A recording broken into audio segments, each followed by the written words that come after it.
All right, shalom everyone. Welcome to the Tuesday night Torah Study. I don't know how much of whatever was going on before this camera went on, but anyway. Welcome to the Tuesday night Torah Study.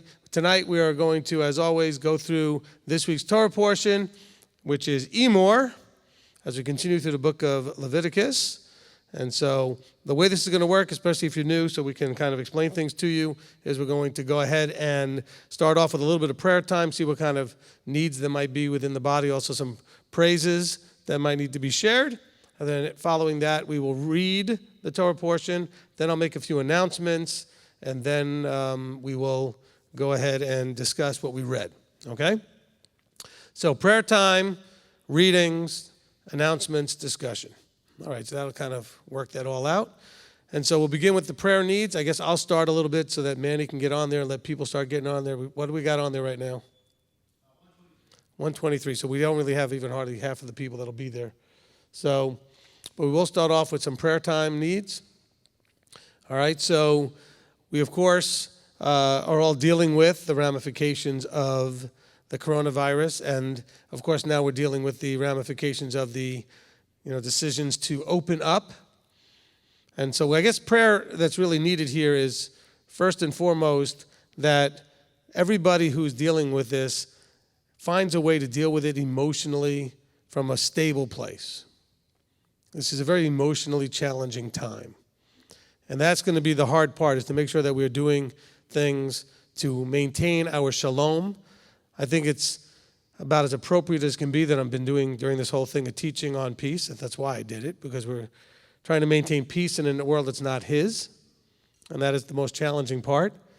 Right now there's a battle going on. There's actually multiple battles. One of the battles is between those who want, and they're even starting to protest fairly loudly, to have everything go back to quote-unquote normal, and those who are screaming that if we do that, everybody's going to die. Everybody's not going to die. That doesn't mean people won't. But you know what? People die all the time. We just don't get to hear about it so much. We only hear about the horrific things like murders and those kind of stuff, but we don't hear about all the millions of people every year that die of heart disease, or they die of pneumonia or some other thing, because people die of stuff. And I don't want to be callous about that. I'm just saying this is just getting that super amount of attention. And so you will probably deal with, just like in the past, you probably dealt with people pointing a finger at you going, oh, you're that Torah-keeping person or whatever. Well, guess what? If everybody around you is wearing a mask and you're not, you may get pointed at. If everybody around you is doing A, but you're doing it differently, you may get pointed at. And so be ready for all of that. Because really what this is, it's the battlefield of the mind and of the heart. The emotional struggle with the intellectual struggle. And so we need to pray that we are able to handle that battle. Because many of you were mostly focused on how do I comply properly and how do I stay safe, and now you're trying to think about, and how do I pay my bills? What kind of job can I have? Is my company even still functioning, or did they go out of business? Are they cutting back half the staff because they can only handle half the capacity? I actually went out to a restaurant tonight just to try that out. So I was very happy to go get unlimited fries at Red Robin. You knew it, didn't you? Okay, so we did go. And, it was interesting to be served by people that I felt like I was in some sort of strange, hospital-type camp, because everybody's walking around with gloves, medical gloves on and masks on. And it wasn't the people eating that were doing that. It was all the employees that were that way. And they gave us paper menus that were disposable. They just printed it out off of a copy machine and just gave you a printout of a menu. They gave us the packets with the plastic knife, fork, and spoon thing, whatever, with the napkin and a little salt and pepper packet. There was no salt or pepper shakers or spices or ketchup on the table. There was, if you wanted ketchup, they brought you little plastic containers of it, that you could just use individually. Better than the little packets you have to tear. I can't stand the fact that I need to use 37 of those. It's just too many. So this is a little better. But the world is different. Okay, the world is different. And we're going to see just how different as we come out of this. But there's also other things going on that we need to pray about, because the virus, like all viruses, is mutating. They all do. And some of the mutations may be weaker, some may be stronger. And there are things that are being put out there in the media. You're going to hear lots of things that are true and lots of things that are not so true but kind of true, and lots of things that are completely untrue. And you're going to have a hard time knowing which is which. That's what we're praying for here, is that we get some discernment. On the one hand, you'll hear that things like there's a new deadlier strain, which is the one that New York got, and that one's now starting to spread across the country. On the other hand, you'll hear doctors in California who are doing short videos saying, hey, when I took immunology in college, they taught us that the way you gain immunity is by getting exposed to things. That's why when we go ahead, now he's not talking about this virus particularly, but he says if we're going to wipe down everything so sterile, we're going to be now much more susceptible to everything. It's actually good to let your children play on the floor, and then they touch their mouths and they expose themselves to all kinds of stuff. That's why children are constantly running noses and everything else, because their body is dealing with the stuff that their body is now learning to deal with. And so we have if you know any people that have sterilized their kids and raised them in a bubble, they're always sick. Those are the kids that as soon as they go out in public, they get sick. And the other kids that were sort of raised like Little House on the Prairie, they're never sick. They're out there playing in the dirt and running around barefoot and everything else. They're exposed to everything. And so we have to be aware that there's so much on all sides of this. Are people getting sick? Yes. Is it highly contagious? Yes. Do people die? Yes. Should we shut down everything in our lives because of this? Probably not. How does this work? Because I told you this from the very beginning. If this is the way we should be reacting to a virus, why are we not reacting that way to all of them? Because you were always at risk. Every day that you went out, every time you touched anything anywhere. I mean, think about it. I went to the restaurant today, they didn't have ketchup bottles. And I had to think the reason is because everybody just grabs that ketchup bottle, uses it on their food, licks their fingers, touches the bottle, whatever they're doing, and puts it back. And then you're the next person picking up the same bottle of ketchup. And we don't think about those. That's disgusting, isn't it? Some people thinking, ew, I can't believe I used to do that. And you walked in, touched the same door handles or the same shopping cart or the same, whatever you touched, everybody touched. And you know what? Mostly you didn't get sick. And if you got sick, you got better. Because your immune system is strengthened by all of that stuff. Okay? The people that are dying have immune compromised systems. They have other things going on, respiratory, cardiovascular, things like diabetes, which weakens the system, other immune compromising situations. Anybody with a decent immunity, a decent immune system, gets through this. They're finding that literally thousands and thousands of people they're testing already had it, as opposed to have it now. So when they start testing to tell you how many people have it, they're finding a huge percentage of the people they test already had it, even though they're not symptomatic anymore and they got through it. So that part is what they told us at the beginning is still true. But now they're telling us that, opening up is going to, create this, 3,000 deaths a day and all this other I don't know. We'll see. Whatever they're going to try to hype up here and how it's going to be. On the other hand, they're not going to tell you how many people are committing suicide, how many people are becoming completely morbidly depressed, that their anxiety levels are causing them to crash, how many relationships are getting destroyed, how many people are going on to drugs and alcohol, they're not telling you all of the other things that are happening because of the lockdown. They're only telling you the numbers they want to tell you. So I don't know. We have to pray that you have enough discernment to know what to do with the information. I keep looking this way because that's where the three people who are here are sitting. Okay? So in case you're wondering why I'm not looking at you on the camera, looking over here. Nobody's sitting on this side. I may look that way anyway just so my neck doesn't get all, Okay, but the three people that are here are sitting here. All right? And so that's kind of what we need to understand. And I'm just saying all this because it's prayer time and it's about, we have to handle this in all of our being. In other words, physically, emotionally, intellectually, spiritually, we have to deal with this. What is this? Change.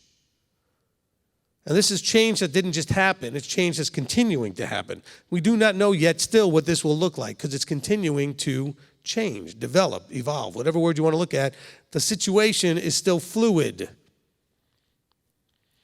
You want to be successful getting through this thing, you must do a few things. Number one, you must understand that you have to be successful to get through this thing. I know you're thinking I'm going to talk something vertical. I'm not.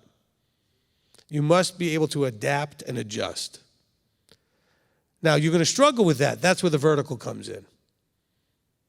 While you're adapting and adjusting, you have to trust your Creator. You got to trust the vertical alignment of the Father and the Son to guide you in that, to strengthen you in that. But you are going to have to adapt and adjust as the fluidity of the situation continues to change. Everything's in flux. All right? And so those who struggle to adapt and adjust will really struggle mightily through this thing. This is critical. We had a leadership meeting on Sunday, and the leaders we discussed in that leadership meeting a few things. One of those things we discussed, of course, was this situation with the coronavirus, with the COVID-19. And as we discussed those things, everybody's in agreement about using a sort of staging in process, a phase 1, phase 2 sort of process of reopening our congregations. And we're going to, by the way, for those of you that are wondering how these things are going to work, I'll announce it during the announcement period in a lot more detail because that way more people will be on. Okay, so it'll be a little easier than that. I mean, easier if we do it that way. And so, but my prayer is that we find a way to stay grounded and centered in Yeshua, in the Father, in our walk, remembering that emunah is key. You must believe and understand that it's all still under his control. He understands what we're going through. He has it all under control, even no matter how much it looks like it's out of control. And yes, throughout history and even into the future, you know about the tribulation that will come at some point. Even while he's in control, he's going to allow the thing to go to almost the brink of complete annihilation. Because that's still part of his plan. And that's because we know there's more after that. Okay? Remember, you may still be suffering from, I don't want to say anything disrespectful. We'll call it like a disease, Christianitis. Okay? In other words, it's a mindset from Christianity that had you thinking that becoming a Christian means everything would be wonderful, that only good things would start happening to you. And that's not scriptural. Coming into covenant, Yeshua said, no, following me, not all things will be wonderful. Matter of fact, they're going to get worse in some ways. You became a target. Look at what happened to the earliest believers and followers of Yeshua. Almost every one of them was killed. Enough of them were able to pass along enough to keep the thing going, but they ended up getting killed. And so don't be disappointed. Don't lose your faith. Don't get dejected. Don't get, disappointed and think that somehow this whole thing is no good because those things are not happening that you were taught in Christianity would be coming. Gold dust popping out of the air and, diamonds floating through and landing in your palm or whatever. Everything going wonderful. It's not what it says. He promises you, and we read this as part of the teaching, right? He says, my peace I give to you. He didn't say I'm going to give you wealth and abundance and everything. He said, I'm going to give you peace.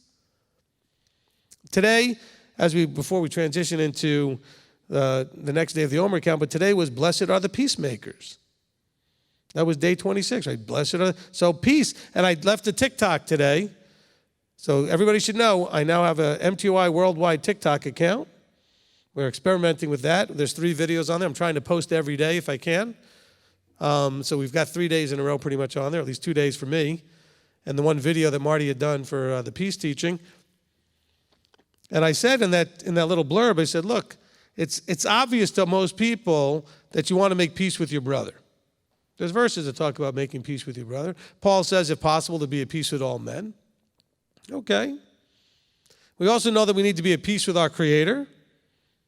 How do we do that? Teshuvah, repentance, getting back on the path and doing the right things. But what about finding peace within yourself? Because all of the stuff that's happening, the world is designed to steal your peace. And in stealing your peace, you become depressed, you become dejected, you quit. You become fatalistic and thinking, what's the point?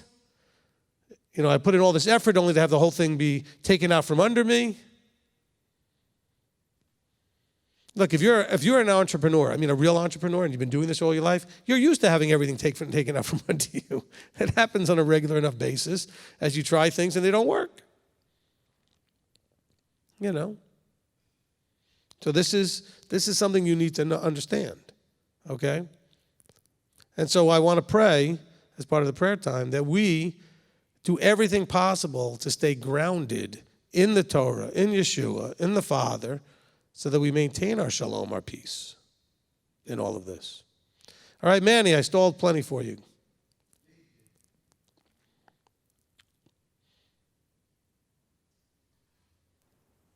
Okay, thank you very much for that stall. Informative as always. Harrison Bryce, prayers please for my 89-year-old grandmother in the hospital with pneumonia. She has high levels of anxiety right now. Unsure if it's COVID-19 related. A test is still pending. Shirley, prayer for quiet upstairs neighbors, unspoken as well. Rick Berry, requesting prayers for Kevin Shutt, who was moved from hospital to a nursing rehab facility yesterday. No phone in his room until sometime tomorrow, so he can't even talk with his wife, Linda, till then. Steve Waffle, prayers for Evan, Evelyn, and myself, work, living arrangements, family, and personal matters. Bronson, prayer for my best friend's mother who tested positive for COVID-19. Corey Wilson, shalom, praise Yah for my employment at this time, and pray for issue at work involving me. Olivia and Janet Hoffman, praises to Elohim for his compassion, provision, and mercy. Prayers for discernment, wisdom, and understanding for all of us. Deborah Fagan, asking for prayers for our family and discernment. MTOI or Urbana, Ohio, prayer as I needed root canal. Also continued for Hannah as she has back surgery coming up on the 15th. Prayer for Amy's cousin who has COVID, Dan's sister-in-law who may have cancer, Shaquez unspoken. Anonymous, prayers for patience, endurance, and guidance. J. David, pray for successful surgery and good outcome for my mom. She's having a large benign cyst removed Friday morning. Rebecca, asking prayer for my husband. He has a headache since yesterday. Betty, prayers for small business finances. Rich and Lena, praises for MTOI. You all bless our family. Thank you, Rabbi Rebbitzin and the staff, with a heartfelt thanks. We know we are in good hands with your leadership. Amen. Appreciate that. MTOI Urbana, Ohio, prayer as we try to figure out how to reopen MTOI Urbana. Rachel, please pray that job would open up for me, that my landlord would allow me to exit my lease. I lost my job and used all of my savings and cannot afford it. Nikolai, prays for Yah and his right rulings, discernment, and blessings. Benjamin, praying that Yahweh will open the door to be able to move to Cleveland, Tennessee area soon. Amen.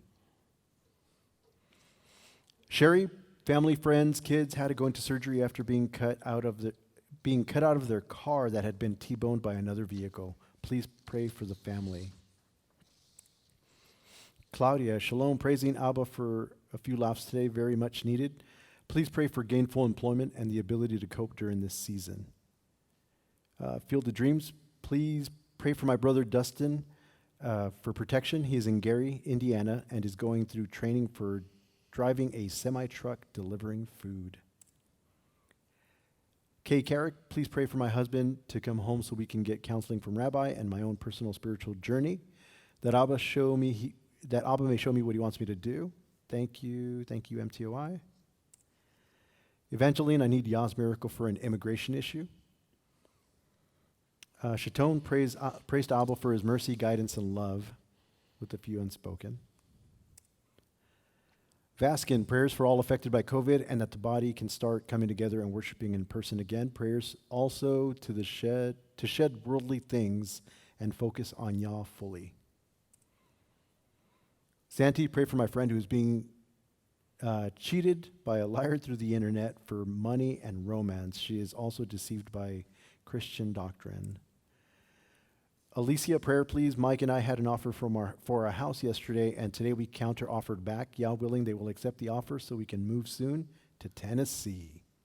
Amen. A. Blake, looking for a Torah community in North Austin. Prayers for direction and actions to take. Alan Jeannie, our son Brian, is recovering in the hospital from surgery, but still having problems with some things. Continued prayers would be appreciated. Billy Gillis, prayers for my mental state right now. Kathleen, praise Yah prayer request for a greater deepening of Abba, Father, and discernment for what he wants me to do and how he wants me to do it.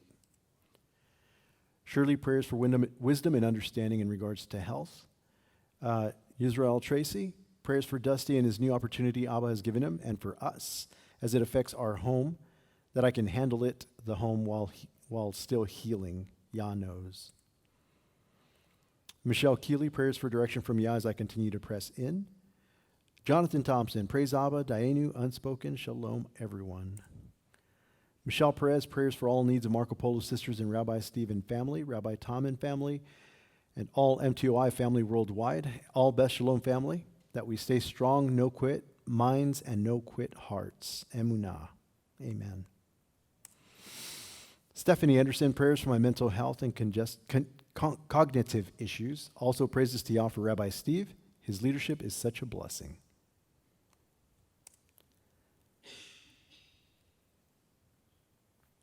Melissa Rogers, prayers for the strength to stand strong and walk righteously and remain on the path.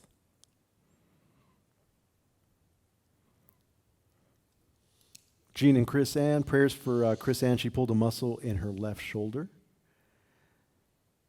Vaskin, prayers that MTOI could have a congregation in Melbourne, Australia.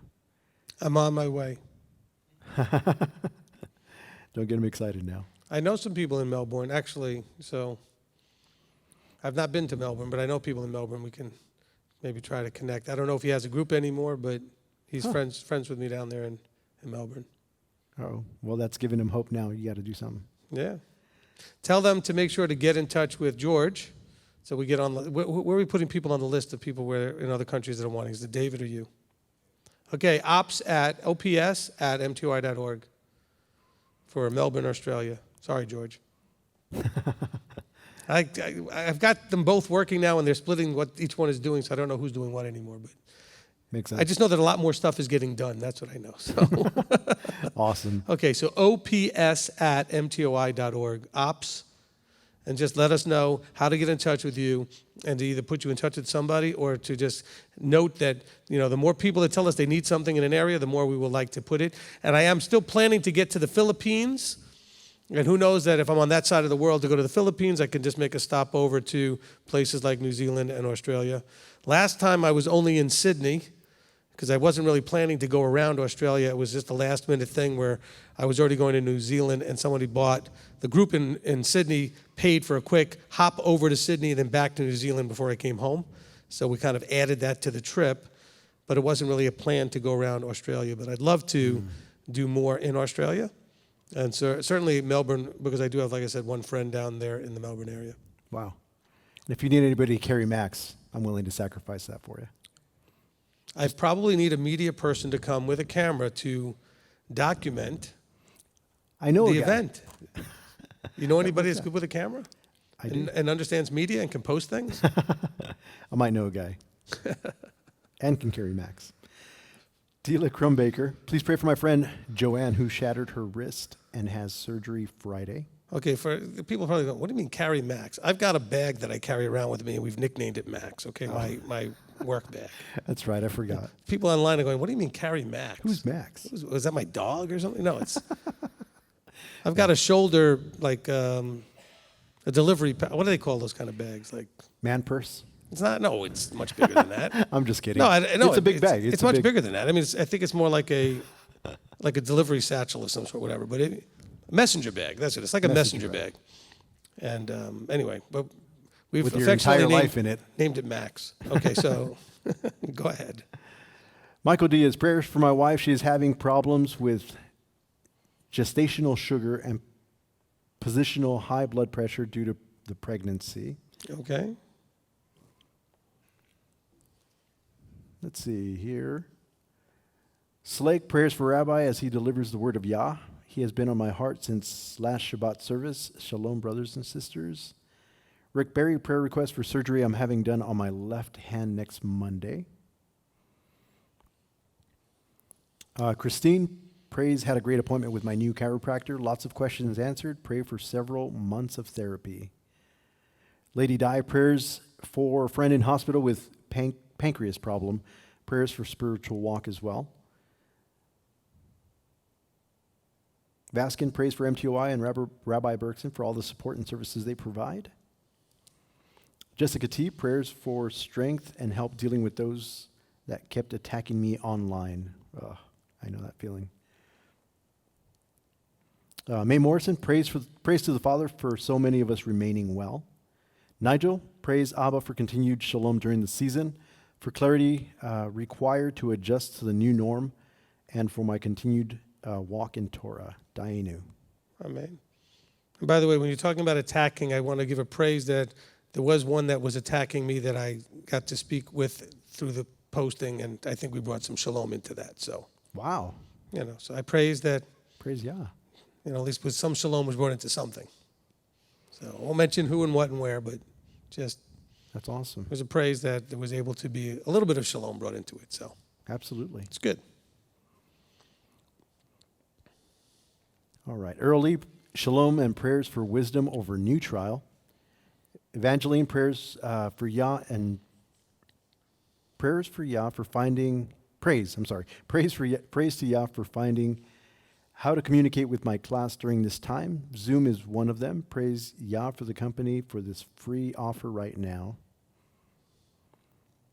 John, pray for everyone's eyes to be open to the truth. Nigel would like to know when you are coming to the Caribbean. Well, that one, tomorrow? I don't know. Again, send David Hayes an email at Ops, and I would love to come to the Caribbean. And Rabbi Tom is saying what I didn't say out loud. No Melbourne for you, Rabbi. Evangeline says, Rabbi, how about SoCal? Or I believe it's SoCal, or either that or South CA, which I'm assuming is California. Right. Let's Now, see. now, for the SoCal stuff and the rest of the U.S. stuff, we'll just keep praying for eventually getting that bus. Oh, yeah. That mobile travel unit, and we'll just go across the country. Absolutely. We'll have remember that movie? We'll have a convoy. Michelle Perez, praise Yah for Rabbi Steve's guidance through his disciple Manny. It's a great blessing having someone with great insight and advice and restoring of my shalom. Thanks so much, Manny. Oh, you're welcome. There you go. Praise. Good job. Charlie and Deanne, prayers moving my 92-year-old grandma to a new facility. Need peace for her and for change and dementia. Steelheader, continued prayers for protection for the MTOI family. Odd aunt prayer requests that my husband gets to really know Yeshua for his health, COPD, and psoriasis. Dominic Purcell, prayer, just got home from the hospital with my daughter and grandchildren. Please pray for us all. Thanks in advance.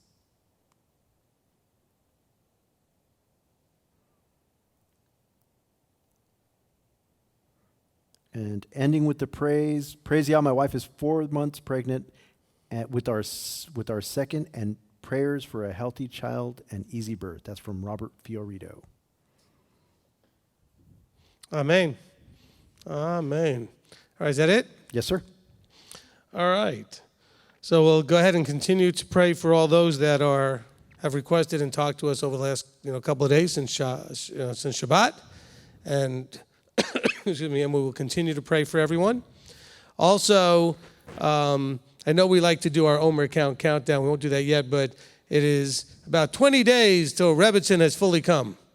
Yay. I don't know. She should be here before Shavuot, so I want to pray that will work out, so my wife can be back here in about 3 weeks or less. It's going to be towards the very end of the month, and in time for Shavuot. So my prayers for that. Looking forward to being reunited with her. I know she's on right now, and I know that because she texted me to tell me it's called a messenger bag, so there you go. So, of course, I wasn't looking at my phone, so I missed that. Anyway, so I do want to make sure that we do that as far as adding all those other people. And just, again, we do appreciate the encouraging words that keep coming forth from people. Some of you that when you send in your tithes and offerings, you add a little word of encouragement. I appreciate those very much. They really mean a lot. There is no lack of people who are attacking, so it's good that there's also no lack of people encouraging, sort of to bring a balance to that. So we appreciate that very much. Again, a praise that we did have a leader meeting, and it's just a huge thing for me to appreciate the 15 or 18, I didn't count how many people were in the room, but it's somewhere in that 20 people range. You know, the men who come every week that we have these meetings, which is at this point every other week. It was once a month. Actually, before that it was every other week, then once a month. Now it's every other week again. But to take the time to have a 2, 3, 4 hour meeting, you know, and take time away from their family and to really devote themselves to the idea of working together to serve the body, it's been a tremendous blessing. These are good men. You know, they really care about you, the body, and I appreciate that very much. So we had another really good series of meetings this past Sunday. All right, let's go ahead and pray. Father, we come before you, and we want to first and foremost recognize you as our Creator, as the one who has brought all things into existence, the one who has full authority over all things. And so, Father, you would be the only one that we would go to with our concerns and our needs as well as our praises. So, Father, we praise you for all of the things that you do in our lives, those miracles, small and great, that continuously remind us that you are there and that you care and that you're aware of all the things that we're going through. And so, Father, that it helps us to stay in that vertical awareness so that we can be, as Yeshua said, praying always. And so, Father, we want to thank you for all those things and give you all the glory and honor. We also want to come before you with our needs, our concerns, the issues that we face and struggle with, and lay them at your feet, seeking your guidance and your direction on how we are to respond and what we are to do in these situations. And, Father, we trust that your answer to us will always be the right answer. We come to you knowing and fully believing and trusting that you hear and answer all prayer, but also knowing that your answer may not always be in the form that we would have liked it, but we trust that it's always the right answer. So, Father, we thank you and we praise you. We give you all glory and all honor in the name above all names, Yeshua our Messiah. Amen. Amen. Amen. All right. So we're going to go and get into the readings, okay? And we're going to begin with Brianna. And we're going to alternate this out. Brianna's going to read, then Manny's going to read, and then Brianna. And so that's going to be our readers for today. Now, by the way, if you are here locally, I would like you to contact George before doing this, but I think we can open up Tuesday night study because we never have more than 15, 20 people show up anyway, okay? So starting next week, you know, y'all can come. I can't pull that off. I tried. Yous guys can come, all right? All right, so let's just, but make sure to let us know because all of a sudden we open it up and next thing you know, people that have been so at home for so long are all going to show up. Next thing we have 100 people show up on a Tuesday night. But if the usual people who would want to come would come, and that's fine. Now, we will give guidelines and more information about what that should look like when I give the announcements, you know, after we do the readings. But just so you know that, you know, we will have more people to read and we'll figure out how to wait, have people not touch the microphone and be able to come up and to read. Okay. So this week's Torah portion is Emor. Emor means speak. It's Leviticus chapter 21, 22, and 23 and 24. Okay. Let me just check something here. As we're almost completing the book of Leviticus, so we have just another week here. Yep, to the end of 24. So 21, 22, 23, and 24. So Brianna's going to read 21 and 23, and Manny's going to read 22 and 24. And then I will lead the discussion after that. All right, Brianna, come on up, and we'll get started.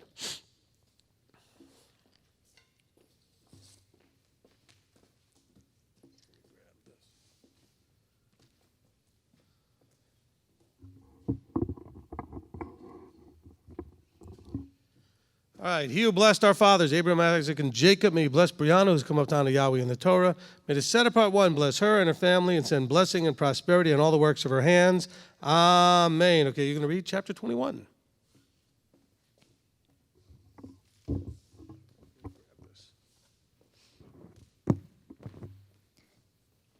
And Yahweh said to Moshe, "Speak to the priests, the sons of Aharon, and say to them, no one is to be defiled for the dead among his people, except for his relatives who are nearest to him, for his mother and for his father, and for his son and for his daughter, and for his brother, and for his maiden sister who is near him, for who has had no husband, for her he is defiled. A leader does not defile himself among his people to profane himself. They do not make any bald place on their heads, and they do not shave the corner of their beard, and they do not make a cutting in their flesh. They are set apart to Elohim, and they do not profane the name of their Elohim. For they bring fire offerings of Yahweh, and the bread of their Elohim, and shall be set apart. They do not take a woman who is a whore, or a defiled woman, and they do not take a woman put away for her husband, for he is set apart to his Elohim. And you shall set him apart, for he brings the bread of your Elohim. He is set apart to you, for I, Yahweh, am setting you apart, am set apart. And when the daughter of any priest profanes herself by whoring, she profanes her father, she is burned with fire. And the high priest among his brothers, on whose head the anointing oil was poured, and who is ordained to wear the garments, does not unbind his head, nor tear his garments, nor come near any dead body, nor defile himself for his father or his mother, nor go out of the set-apart place, nor profane the set-apart place of his Elohim, for the sign of dedication of the anointing oil of his Elohim is upon him. I am Yahweh. And let him take a wife in her maidenhood, a widow or one put away or defiled, woman or whore. These he does not take, but a maiden of his own people he does take as a wife. He does not profane his offspring among his people, for I am Yahweh who sets him apart. And Yahweh spoke to Moshe, saying, Speak to Aharon, saying, No man of your offspring throughout their generations who has any defect is to draw near to bring the bread of his Elohim. For any man who has a defect is not to draw near, a man blind or one lame or disfigured or deformed, a man who has a broken foot or a broken hand, or is a hunchback or a dwarf, or a man who has a defect in his eye, or eczema or scab, or is an eunuch. No man among the offspring of Aharon the priest who has a defect is to come near to bring the offerings made by fire to Yahweh. He has a defect. He does not come near to bring the bread of his Elohim. He does not eat the bread of his Elohim, both the most set apart and the set apart. Only he does not go near the veil or approach the slaughter place, because he has a defect, lest he profanes my set apart places. For I am Yahweh who sets them apart. Thus Moshe spoke to Aharon and his sons, and to all the children of Israel. Amen. Amen. Okay, thank you, Brianna. And the one part it says he does as opposed to he does not, but that's okay. All right. For chapter 22, he who blessed our fathers, Abraham, Isaac, and Jacob, may he bless Manny, who has come up to honor Yahweh in the Torah. May the set apart one bless him and his family and send blessing and prosperity in all the works of his hands. Amen. Okay, Manny, read us chapter 22. And Yahweh spoke to Moshe, saying, Speak to Aharon and his sons, that they separate themselves for the set-apart offerings of the children of Israel, and that they do not profane my set-apart name in what they set apart to me. I am Yahweh. Say to them, any man of all your offspring throughout your generations who draws near the set-apart offerings, which the children of Israel set apart to Yahweh, while he has uncleanliness upon him, that being shall be cut off from before me. I am Yahweh. Any man of the offspring of Aharon who is a leper or has discharge does not eat of the set-apart offerings until he is clean.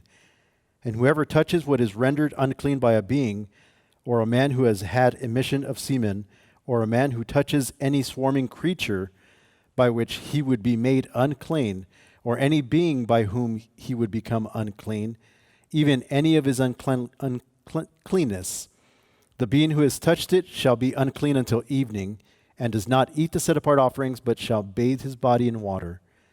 And when the sun goes down, he shall be clean, and afterward eat the set-apart offerings, because it is his food. He does not eat that which dies or is torn by beasts, becoming unclean by it. I am Yahweh.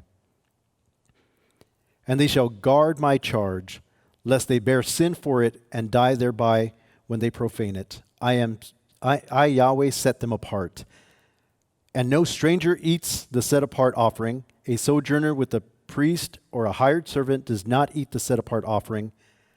But when the priest buys a being with his silver, he does eat of it. And one who is born in his house does eat his food. And when a priest's daughter is married to a stranger, she does not eat of the set-apart offerings. But when a priest's daughter is a widow or put away and has no child, and has returned to her father's house as in her youth, she does eat her father's food, but no stranger eats of it. And when a man eats the set-apart offering by mistake, then he shall give a set-apart offering to the priest and add 1/5 to it. And let the priest not profane the set-apart offerings of the children of Israel, which they lift up to Yahweh, or allow them to bear the crookedness of trespass when they eat their set-apart offerings, for I am Yahweh who sets them apart. And Yahweh spoke to Moshe, saying, Speak to Aaron and his sons, and to all the children of Israel, and say to them, Any man of the house of Israel, or the strangers in Israel, who brings his offering to any of his vows or for any of his voluntary offerings, which they bring to Yahweh as an ascending offering, for your acceptance is a male, a perfect one from the cattle, from the sheep, or from the goats. Whatever has a defect you do not bring, for it is not acceptable for you. And when a man brings a slaughtering of peace offerings to Yahweh, to complete a vow or voluntary offering from the cattle or the sheep, it is to be perfect, to be accepted. Let there be no defect in it. Those blind or broken or cut, or having an ulcer or eczema or scabs, you do not bring to Yahweh, nor make an offering by fire of them on the slaughter place to Yahweh. As a bull or a lamb that has limb deformed or dwarfed, you do prepare as a voluntary offering, but for a vow it is not accepted. Do not bring to Yahweh what is bruised, crushed, or torn, or cut, nor do it in your land.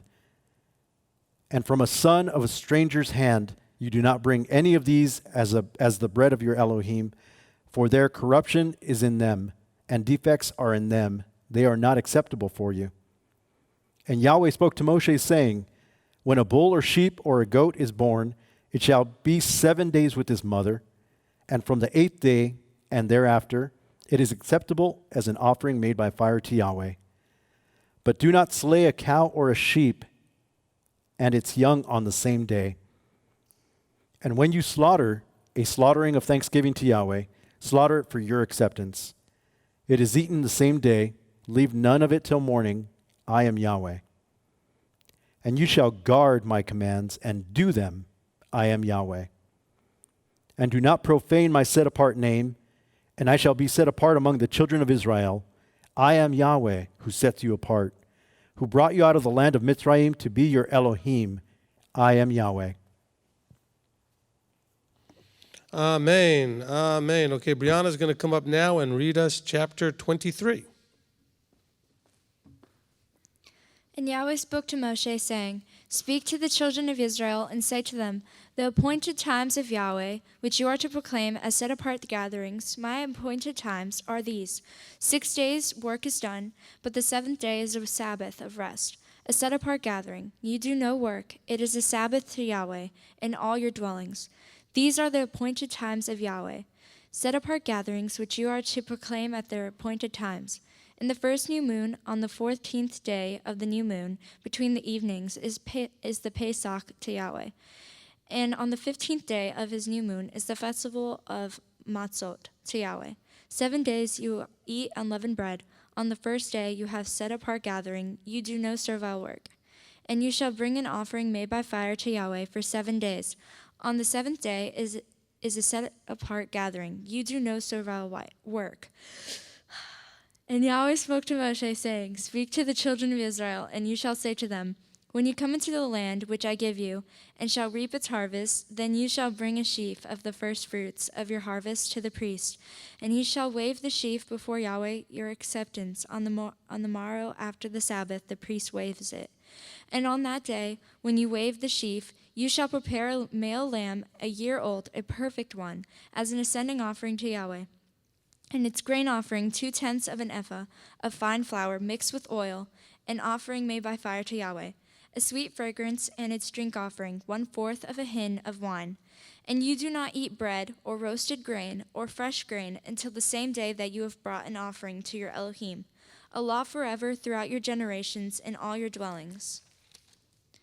And from the morrow after Sabbath, from the day that you brought the sheaf of the wave offering, you shall count for yourselves 7 completed Sabbaths.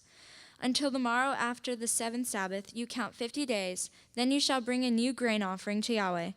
Bring from your dwellings for a wave offering 2 loaves of bread of 2/10 of an ephah of fine flour. They are baked with leaven, first fruits to Yahweh.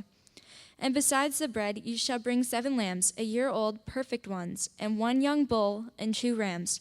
They are an ascending offering to Yahweh, with their grain offering and their drink offerings, an offering made by fire for a sweet fragrance to Yahweh.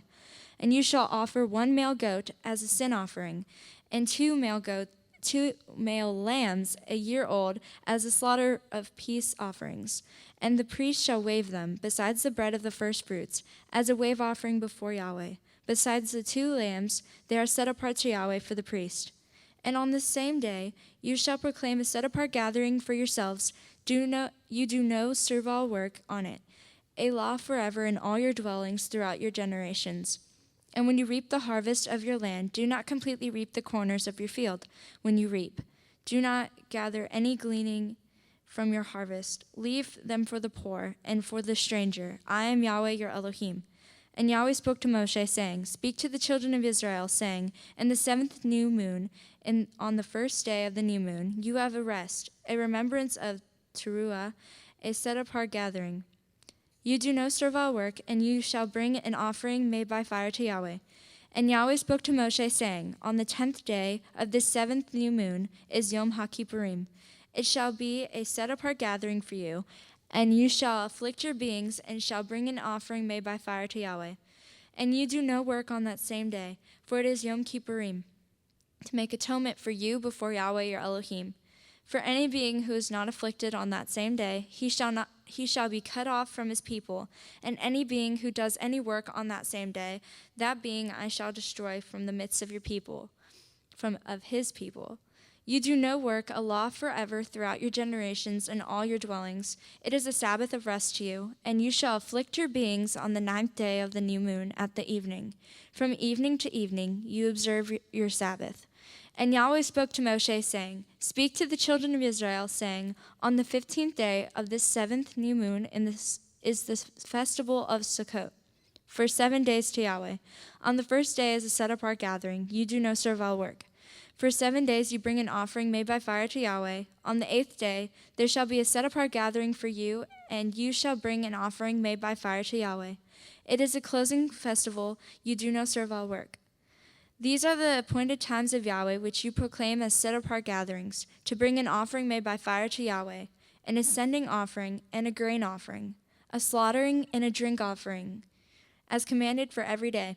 Besides the Sabbaths of Yahweh, and besides your gifts, and besides all your vows, and besides all your voluntary offerings which you give to Yahweh, on the 15th day of the 7th new moon, when you gather in the first of the land, celebrate the festival of Yahweh for 7 days.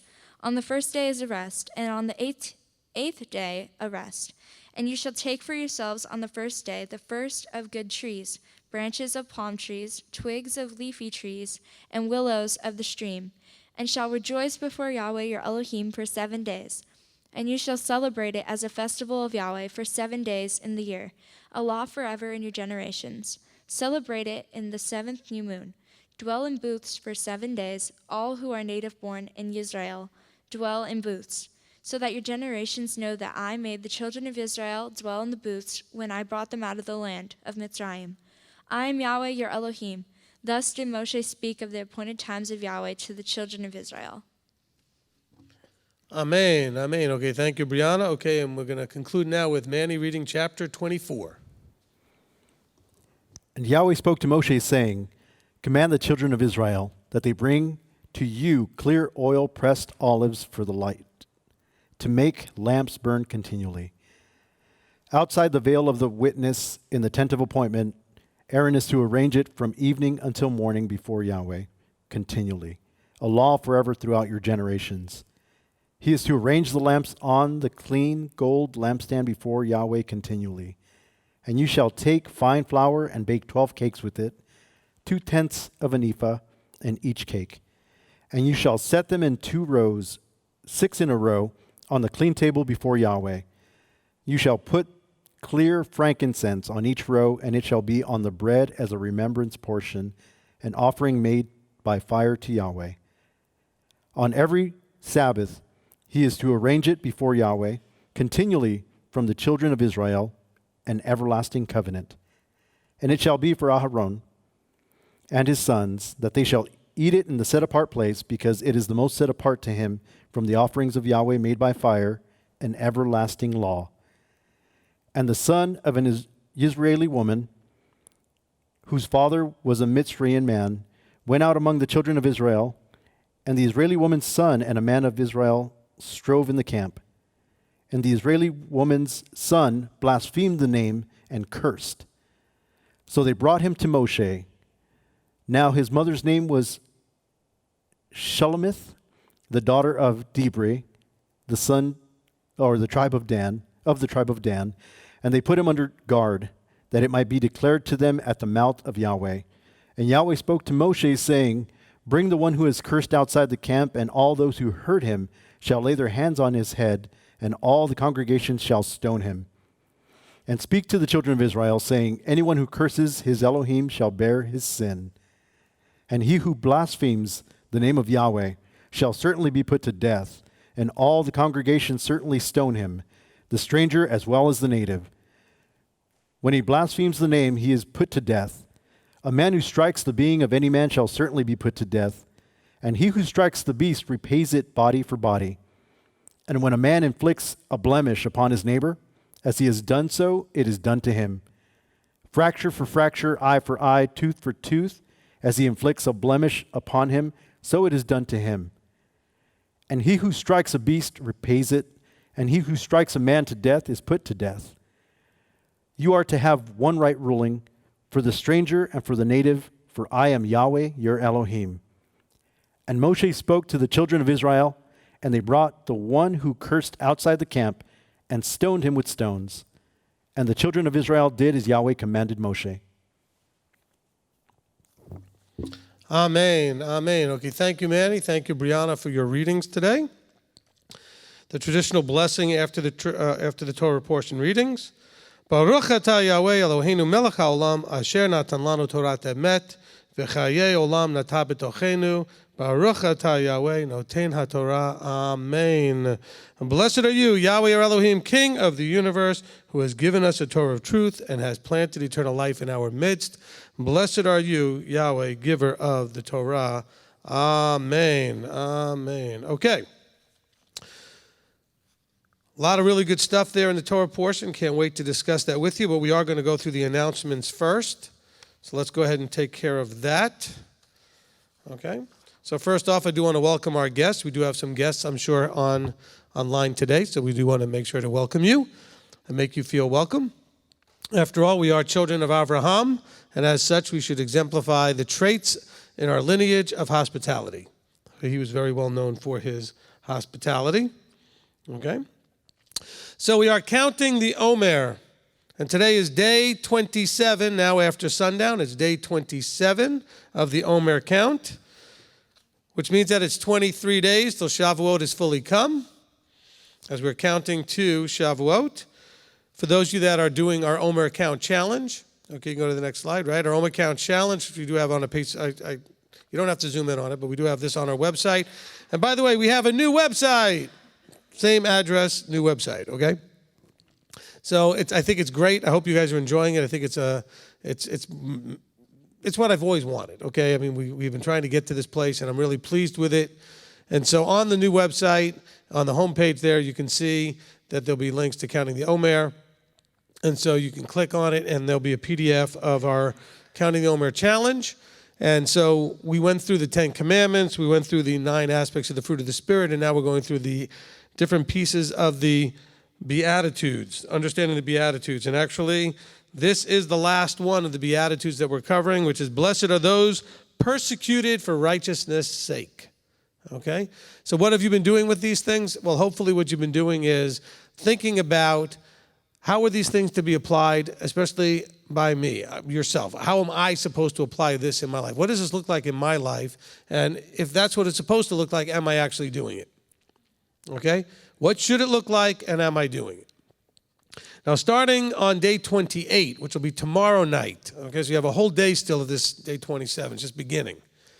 We will be going through the 22 stanzas of Psalm 119. 22 stanzas, one for each of the Aleph-Bet, the letters of the Aleph-Bet. Each stanza is 8 verses. And so you'll do the same thing with those. I'm just telling you in advance because we're not going to have another meeting until we're already a couple of days into that. So what you'll do is you'll read your 8 verses and you'll ask the same question. These things that David is expressing out of his heart, can I say those same words? Do I feel that same way? Do I have a heart like David's? How do these things apply today? How can I be applying them? And that kind of a thing. So these are things to meditate on and to think about each day of the Omer count.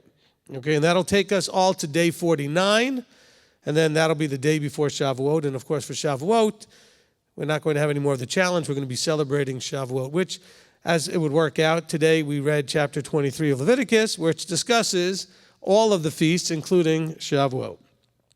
Okay, so that's your Omer count challenge. All right, for those of you that may be new online here, we do this every week. Okay, so Tuesday night is Torah Study night. We do this every week, 8 o'clock Eastern time, and so you're welcome to be a part of that. See if I can get this position better, okay? 8 o'clock Eastern time, and you're welcome to participate. We also have a program for the children. It's called Parsha Pearls. The youth we call them YMTOI, Young Messianic Torah Observant Israelites. And so we have a website, ymtoi.org, YMTO. I got to remember to slow down, right? It's ymtoi.org, blah, blah, blah. Okay, ymtoi.org. Some of you are checking to see if you actually were listening to this at 1.5 speed or twice speed. No, that's just my normal speed. And I really am impressed by those of you that actually can listen to me at 1.5 speed or double speed, but good luck with that. Okay, so Parsha Pearls, it's a program for the youth, ages 5 to 18 or 19, but really it's up to anything. It's broken up into 2 different categories, the 5 through 8 or so, and then I guess 5 through 12, and then the 12 up.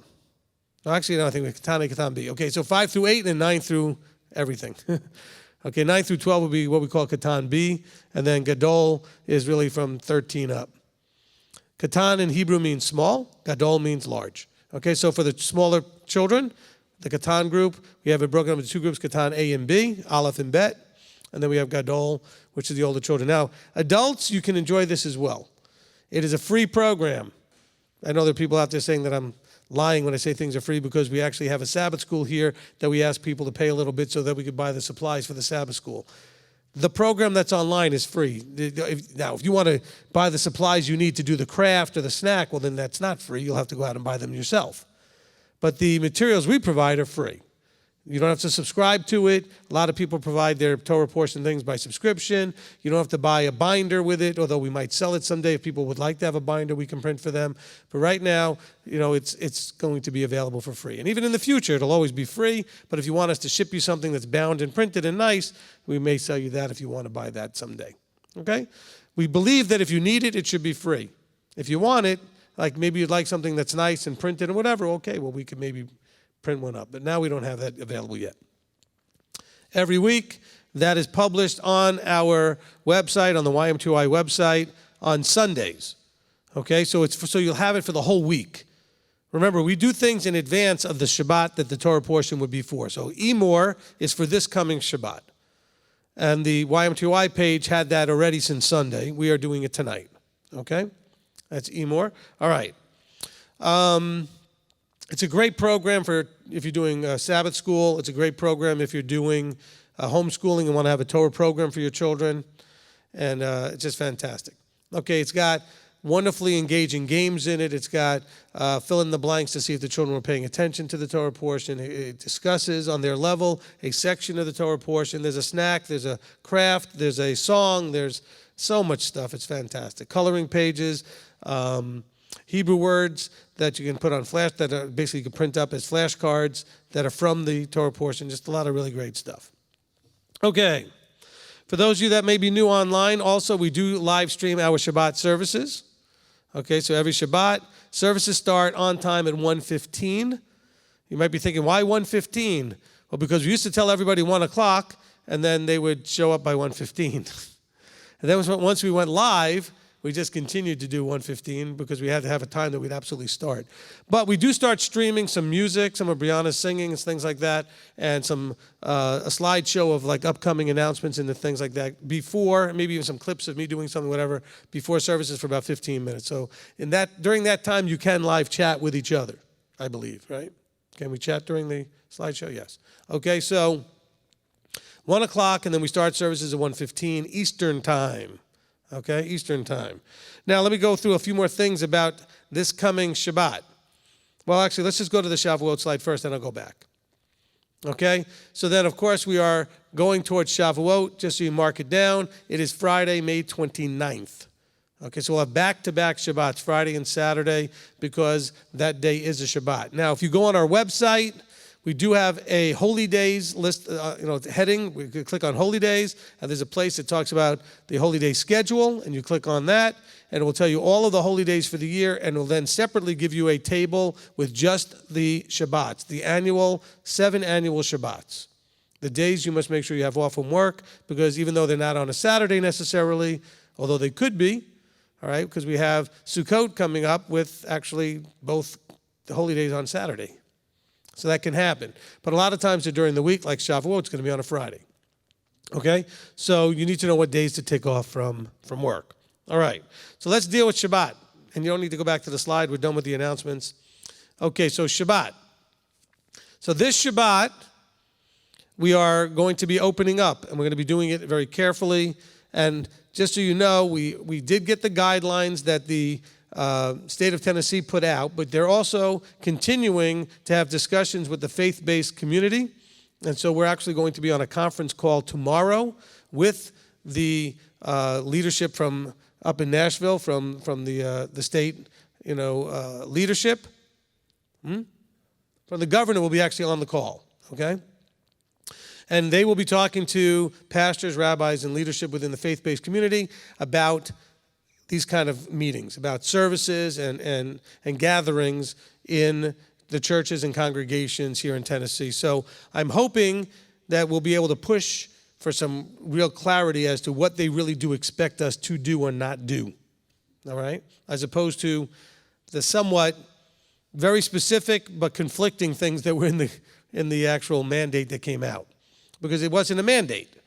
It was a mix of constitutionally, you can do whatever you want, but we really, really, really want you not to do this, this, and this. So we want to make sure we understand what it is they really expect from us before we can really make any, stronger decisions. But as of right now, if you are here locally, you should have gotten a survey sent out from George to all of you to fill out and answer if you were intending to come this week or next week, how many people in your family would be coming, etc., so we can plan based on the numbers whether or not, how we might split the group from this week and next week so that within 2 weeks everybody gets to come. Okay? Not in 2 weeks everybody gets to come, but over the 2-week period everybody will have had their chance to come. Will that change? It can. It depends on what we hear tomorrow. It depends on a lot of things, okay? We want to make sure that, and I said this to the leadership, and you guys need to hear this and understand this. We have 2 primary mandates at MTOI, okay? Within the context of the idea of working together, serve the body, all those things. The 2 mandates are that we are doing everything to make sure that we represent our Creator and our Messiah correctly. And the other is that we are serving the body with all of our efforts that we can as living sacrifices to the body, okay? So the second one is something that you understand we're doing. But the first one is what we're concerned about with opening up our services. We want to make sure that as we open up, we do nothing that can be finger pointed at them, at the Father or the Son, that in some way we brought any kind of dishonor or shame on them because of whatever we might have done. And just think about it. If we open up, somebody gets sick or something happens and people start pointing. Now look, if everybody's opening up, then everybody's opening up. But if we do and others don't, in other words, if we just fully opened up and just had everybody here and oneg and everything, and very few people in other churches and groups do that, and something happens, then we become a target of finger pointing. All right? And so we want to be careful that we do not bring them any dishonor. If it can be avoided, we want to avoid it. Okay, so our plan as of now is to have the 40 or 50 or so people that have responded, and don't come just because you said you were coming. We will contact you back to confirm you're coming, okay? You will get a contact back. But let's just be clear about what we set out in the parameters. I know this is upsetting to some of our members because you will have challenges with these parameters. The guidelines we were given was for 65 and over not to come. If that changes tomorrow, we will let you know. Okay, some of you are older and would love to come, and it's your heart to be here. I get that. We're hoping this will resolve itself by Shavuot. We're hoping that by Shavuot, we can be somewhat back to normal. That's a couple of weeks from now. It's 3 weeks from now, almost 4 weeks from now, right? Okay, so that's where we're at. Now, it also requires that children not come, no nurseries, no children's programs. And so we're telling you that if you have children that are 9 and up, they can come. If you have 8, 7, 6, anything 8 or younger, no. Okay, Katan A or older, yes. All right, so if you've got children in both groups, then either one parent needs to stay home with the younger ones, or you can all stay home however you want to choose. It's up to you, but you cannot just say, well, I can't, leave these children home, so I brought everybody. We're going to stop you at the door, okay? Please respect the authority and the guidelines. Like I said, this could change after we have our conversation tomorrow with the governor in the conference. But for right now, we are asking people only between 9 and 64, okay? 65 and older, please no. 8 and younger, please no, okay? Now, also, like the restaurant I went to tonight, okay, I don't want to have to ask you the questions that they asked as I walked in the door. They had a sheet on their table. They said, read this, make sure that you're in compliance with, have you been sick? Have you had a fever? Have you had any issues? Whatever. Have you been in contact with anybody? Blah, blah, blah. They asked all these questions. Now, rather than ask them, they had it on a sheet of paper. They said, read it and let us know if you are in compliance with that before you walk in the restaurant. I would like you to self-edit. If you've had any illness, it doesn't just have to be COVID-19. If you have a runny nose, if you have a fever, if you have a cough, anything that's not just an allergy, okay? You should not come to services. By the way, that should always have been the rule. I know lots of you that have come and then had to leave early because you didn't feel good and you thought you could push through it. Well, your powering through it might have exposed somebody to something. Okay, so that always should have been a rule. I mean, out of respect for your brothers, as much as you wanted to be here, it's extremely selfish to come because you want to be here when you know you shouldn't be here. And that's always been the case. We have watched many a time a person show up with their kid and their runny face and they're clearly not looking well. And I've seen many an adult walk in here not looking very well, and yet, they'll go up to you. Look, if you have to tell people, I can't shake your hand, I'm not feeling good, which is the way it used to be, then you shouldn't have been here. I mean, does that not make sense? Okay, I don't know that people ever shake hands again. I fully intend to, but, hugs too, But this whole thing is that we have to be trustworthy in self-management and self-editing, okay? You have to use your judgment to know that you shouldn't be here. I know you want to be here. He knows you want to be here. You will get to be here. This will get settled out and you'll get to be here. And the younger ones and the older ones as well. Again, we're trying to be compliant with what's being asked of us to whatever degree we can. Look, there may be a time when we can't, and we'll have to make different decisions, but right now we can, and so we're making the effort to do so. All right? Because remember, not just the governor, but Yahweh is watching to see how we handle things and how we treat authority and these kind of things. All right, now, So that being said, again, if you've not gotten a survey, contact George. That would be jorge.vera, V-E-R-A, at MTOI.org. George.vera, okay, and ask him to mail you one of the surveys, all right? So that you can let us know if you would like to come this week or next week and whatever your plans are. Now, and then you will get confirmation back from George as to how we are planning to do this after we get through tomorrow's meeting. All right? At the moment, it looks like the amount of people that said they want to come should be all of them able to come. Okay, we don't have, it's not like everybody just said they're going to be able to come this week. So that's good. We won't be overwhelmed with how that will work. Also, when we do it, there will be signs on chairs that say, do not sit here. Please make sure with your 9 through whatever year olds, the older ones, that nobody's moving those signs. We will allow for you to sit as a family all together. And we will announce that on the live stream, depending on how this all goes, so that people watching the live stream don't wonder why we're not doing social distancing in some spots, because those people are all related to each other, live in the same house, drove in the same car to get to services. Okay? But we will space the 4, 5, or 6 people in a family, then the next family. Okay? Yeah, to make seating better, please don't get here at 1:12 or 1:14. Let's get everybody here before 1 o'clock so that we could try to get everybody seated and figure the situation out. All right? You don't need to be doing a whole lot to be here much, much earlier than that, because all that social interacting is what we're trying to minimum. But let's try to get here by 1. We're not doing oneg, okay? As of right now, unless anything changes, we're not planning to have a meal together. You are still welcome to bring your water bottle and a snack if you want to have something that's like you normally would during the service. Of course, we do ask, if you do that you please clean it up and take it with you afterwards. We've always had a problem with that.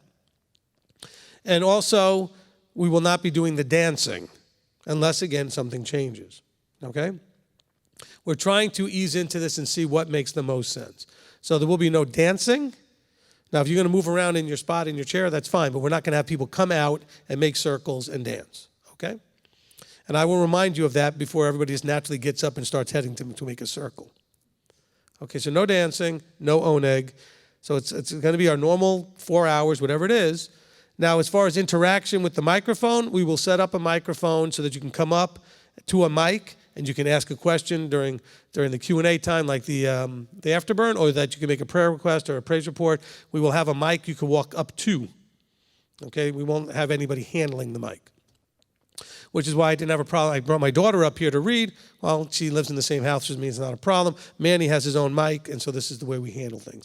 But that's why we don't have anybody else reading, even though we have 2 or 3 other people in the room that could read. We just don't want to be, the appearance that we're doing something like that. Okay, at least for now.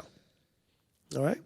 So hopefully everybody understands that. I don't know if there's anybody online that if they have a question about that, Manny, or if any of the best shalomers are on there, but no. Okay, good. Okay, so it's just important that you understand this for this Shabbat. I'm excited that we're at least going to start having people in the room, and I'm not going to be talking like over here to a bunch of empty chairs. So I'm very excited about that. Okay? We may do some Q&A on this Shabbat. We may do part 9. Is that what we're up to? Part 9 of the teaching. I'm not sure yet. We'll see what Abba has in store for me over the next couple of days in terms of how he wants to prepare me for the next part of this teaching. But we will definitely have the service that way. Please keep in prayer that by Shavuot, things will play out so that everybody can come together. All right? So that everybody can come together. Okay, we're also going to not be doing the second Passover. I know we talked about maybe doing it. We're not going to be able to have permission by this Friday to try to figure things out to do the second Passover as a group, okay? So I know we had some hopes that might play out. It's not going to work. All right. So I think that should cover it for that. I was looking at my notes here to see if I left anything out. No, I think that's it. Okay. So now we're going to get into the discussion portion of today, okay? And again, for those of you that I know that I mentioned that we're going to have that meeting tomorrow. Anything that changes, anything that needs to be said, we will post on the Best Shalom and MTOI Facebook pages. So if you're not currently on them, then you may need to get on them. Now, bear in mind, the Best Shalom page is not for everybody. It's for people that physically attend here. Because I know a lot of times people want to get on that page just because you're on live stream. No, the MTOI page is where you belong, okay? Because sometimes we need to talk to people here just about stuff that's locally here for the people who physically are doing things here that doesn't really affect anybody else, okay? So let's just keep it that way. I know some of you are probably thinking, well, I already tried to get on the MTOI page and I'm still pending. Well, we'll get to you as fast as we can. The thing that will speed you up is answer the questions about how you know us. Is that right, Manny? Okay? In other words, mention that you're on the live stream, mention that whatever. They're just simple questions. Answer the questions. It's the people that don't answer them that sometimes we have second thoughts of thinking, do we just want to let them in the group because they're not answering very simple questions? Because remember, it's a group page. It's not a looky-loo page so much. It's for the group, okay? So if you're a part of MTOI, we'd like you in that group. Simply answer the questions so that we know that you're actually part of the group. Is that good? Okay, because Manny's the one that looks at them, and so get mad at him if he hasn't let you in. Okay. I will address that a lot of people do answer, and it's really odd the way people answer. Like some people have this stigma about... I will let them know it's an MTOI ministry page belonging to Rabbi Steve Berkson, and they always answer with a very interesting, well, I don't know Steve Berkson, but I know Yeshua, and I want to know more about Torah, and so they come across very like... Okay, if you don't know me, which obviously all of you do to some degree, you're online right now, and you don't really know our ministry, then the page is not for you. It's not a marketing page. It's not a evangelical page. It's a page for people in the group to interact with each other and, more importantly, to ask questions of the leadership, okay? So it's really for the MTOI group, all right? We do not come from a sort of a Christian mindset of evangelism. We're not out there trying to evangelize. We put things out on YouTube like we're doing now. That's all we do. We put free teachings out. That's our evangelizing. I mean, we say, here, this is available to you. If it works for you, you want to come and work with us even more than that, that's fine. But we're not actively out there seeking people to join, all right? We're happy when people want to, but we're not actively pursuing that. Okay. Oh, I also wanted to mention that we do have some things that you could do to help, all right? You can, like right now, hit the subscribe button on YouTube. I think we probably just crossed over it. Did we cross over today the 23,000 mark on subscribers? Let me go on the YouTube channel and see. Yeah, but it was like 930, it was like 900 and something. It was like really close. So... I can't get the phone to switch off here. Well, you know what? I can't get to the MTOI channel this way because that's not my account. Still 22.9? All right, so we're just about there. If we get 30 or 40 of you or less, I mean, it's really close to 23,000, okay? So if you can, just go ahead and subscribe. That would hit the 23,000 mark for us. That'd be great. Also, you can hit the like button. Certainly wouldn't mind. Okay. Also, we have a new TikTok account, which I'm experimenting with, and I am doing some live 1 minute and or less than 1 minute little videos. I did one today about blessed are the peacemakers. I did one yesterday about that was supposed to be encouraging, and so if you want to receive those, look for MTOI Worldwide. Just spell that out, no spaces. MTOI Worldwide. You'll see our little shofar guy logo, the MTOI logo that you're used to seeing, and you can go ahead and follow us on TikTok. I think right now I've got about 60 or 70 followers. Some of the things that we posted have already had 100 or 200 views, which is pretty cool. And so, let me see. I want to look here. That's not going to do it. Okay. All right. So that's those two things you could do. Okay, that being said, let's go ahead and get into today's Torah portion. The way this works, for all of you that are playing along at home, if you want to ask a question or make a comment, just type it in. Hopefully some of you have already been doing that. Manny's been making note of it. We try to do this chronologically, which means that we'd like to start in chapter 21 as best that we can and work our way through chapter 24.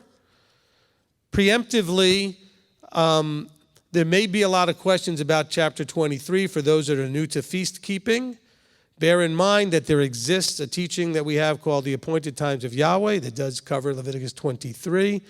quite extensively. You may want to go listen to that. It does cover the 5 feasts, the 7 annual Shabbats, and the 3 pilgrimage feasts, okay? And so this is what you need to understand as far as them, okay? When I say 5, of course, you have Passover and unleavened bread is 1, then Shavuot, trumpets, atonement, then Sukkot and Shemini Atzeret are 1. So it's 5 of those events. There are 7 annual Shabbats, then there are 3 pilgrimage feasts, the Shalosh Regalim, and those are all explained in a lot of detail in that teaching. And I believe that teaching is still 1 part, I think. Okay, so anyway, so it's not a lot of parts for you to have to go through. Now, so you can still ask your questions today, but just understand I may refer you back to the teaching for more detail, and that's something that could be there. All right? Now, I did see somebody post a question on my phone when you guys were all doing the readings, and it came from chapter 21 right at the beginning, so I'll go ahead and answer that right away. And it came from a good friend of mine, or actually, it didn't come from a friend of mine, but she tried to respond. Hi, Lena. We go back a good 30 years, maybe. Okay, so it's been a long time ago that we met. So, good friend of mine from back in the old days. And the question had to do with chapter 21 and the idea of the Levites not defiling themselves because of the dead, and except for his relatives who are nearest to him, for his mother and his father and his son, his daughter, etc. Look, the priests had to be not near anything that was sin or death. Okay, so sin was something they would do, but death was something they could come in contact with. So the Levites weren't going to what we would think of today as a funeral. They weren't going to be at the burial. They weren't going to be in any place where those things were going on. Okay? That has nothing to do with mourning, though. You could mourn, but you could not unbind your turban. You could not tear your clothes. These are things that people would often do for mourning of the dead. They were not to do those things. It had to be done in a much more controlled way, okay? Because they had a role to play. And so while, I'm trying to think of the best way to explain this. The priest, think of it just like the rabbi or the pastor. You have a role as a son. You may have a role as a father, have a role as a husband, but you also have a separate role, a role that separates you completely from your family, also called priest or rabbi or whatever it is. And that you have to understand that that role sometimes will not allow you to do things that other people would get to do when things happen in a family, because your role comes first in serving the Almighty. And so there's a price, okay? There's certain things that they could not do that others could do in dealing with their grief or dealing with certain things that family members would go through that they could not do, okay? And so this is something that, I didn't understand this as a child, but it turned out, on my mother's side, there are Kohanim. My mother's, and of course, it passes down through the father so that I would not be of the Kohanim. But my mother and her father, my grandfather was a Kohen. And so I didn't understand. That's why he never went to hospitals where people were dying, and he never went to funerals or grave sites, because he understood the Kohanim instruction not to do that. Okay? And so it was interesting when because I always wondered why he never went to these things. I thought he just didn't like going, because I certainly can't blame him for that. I mean, who likes to do those things anyway, But, it came to be that it's actually a Torah instruction as a Kohen, which is the sons of Aaron, coming generationally down, he could not do that. Okay? All right. So just wanted to throw that out there. So when it talks about these things, when it talks about defiling, in other words, things that make you go to the state called tameh. Okay? So don't think of things from defiling in terms of more of the uglier nature of that, like he defiled something, like he did. Well, if you go from tahor to tameh, now you are defiled. You have done something that makes you no longer clean to go into the tabernacle, to go in, because he talks about all these things that, look, he has to know that he has to be in the tent of meeting, he has his job to do, and while he's doing his job, he has to be very careful of these things, because they could render him tameh, and then he couldn't do his job. All right?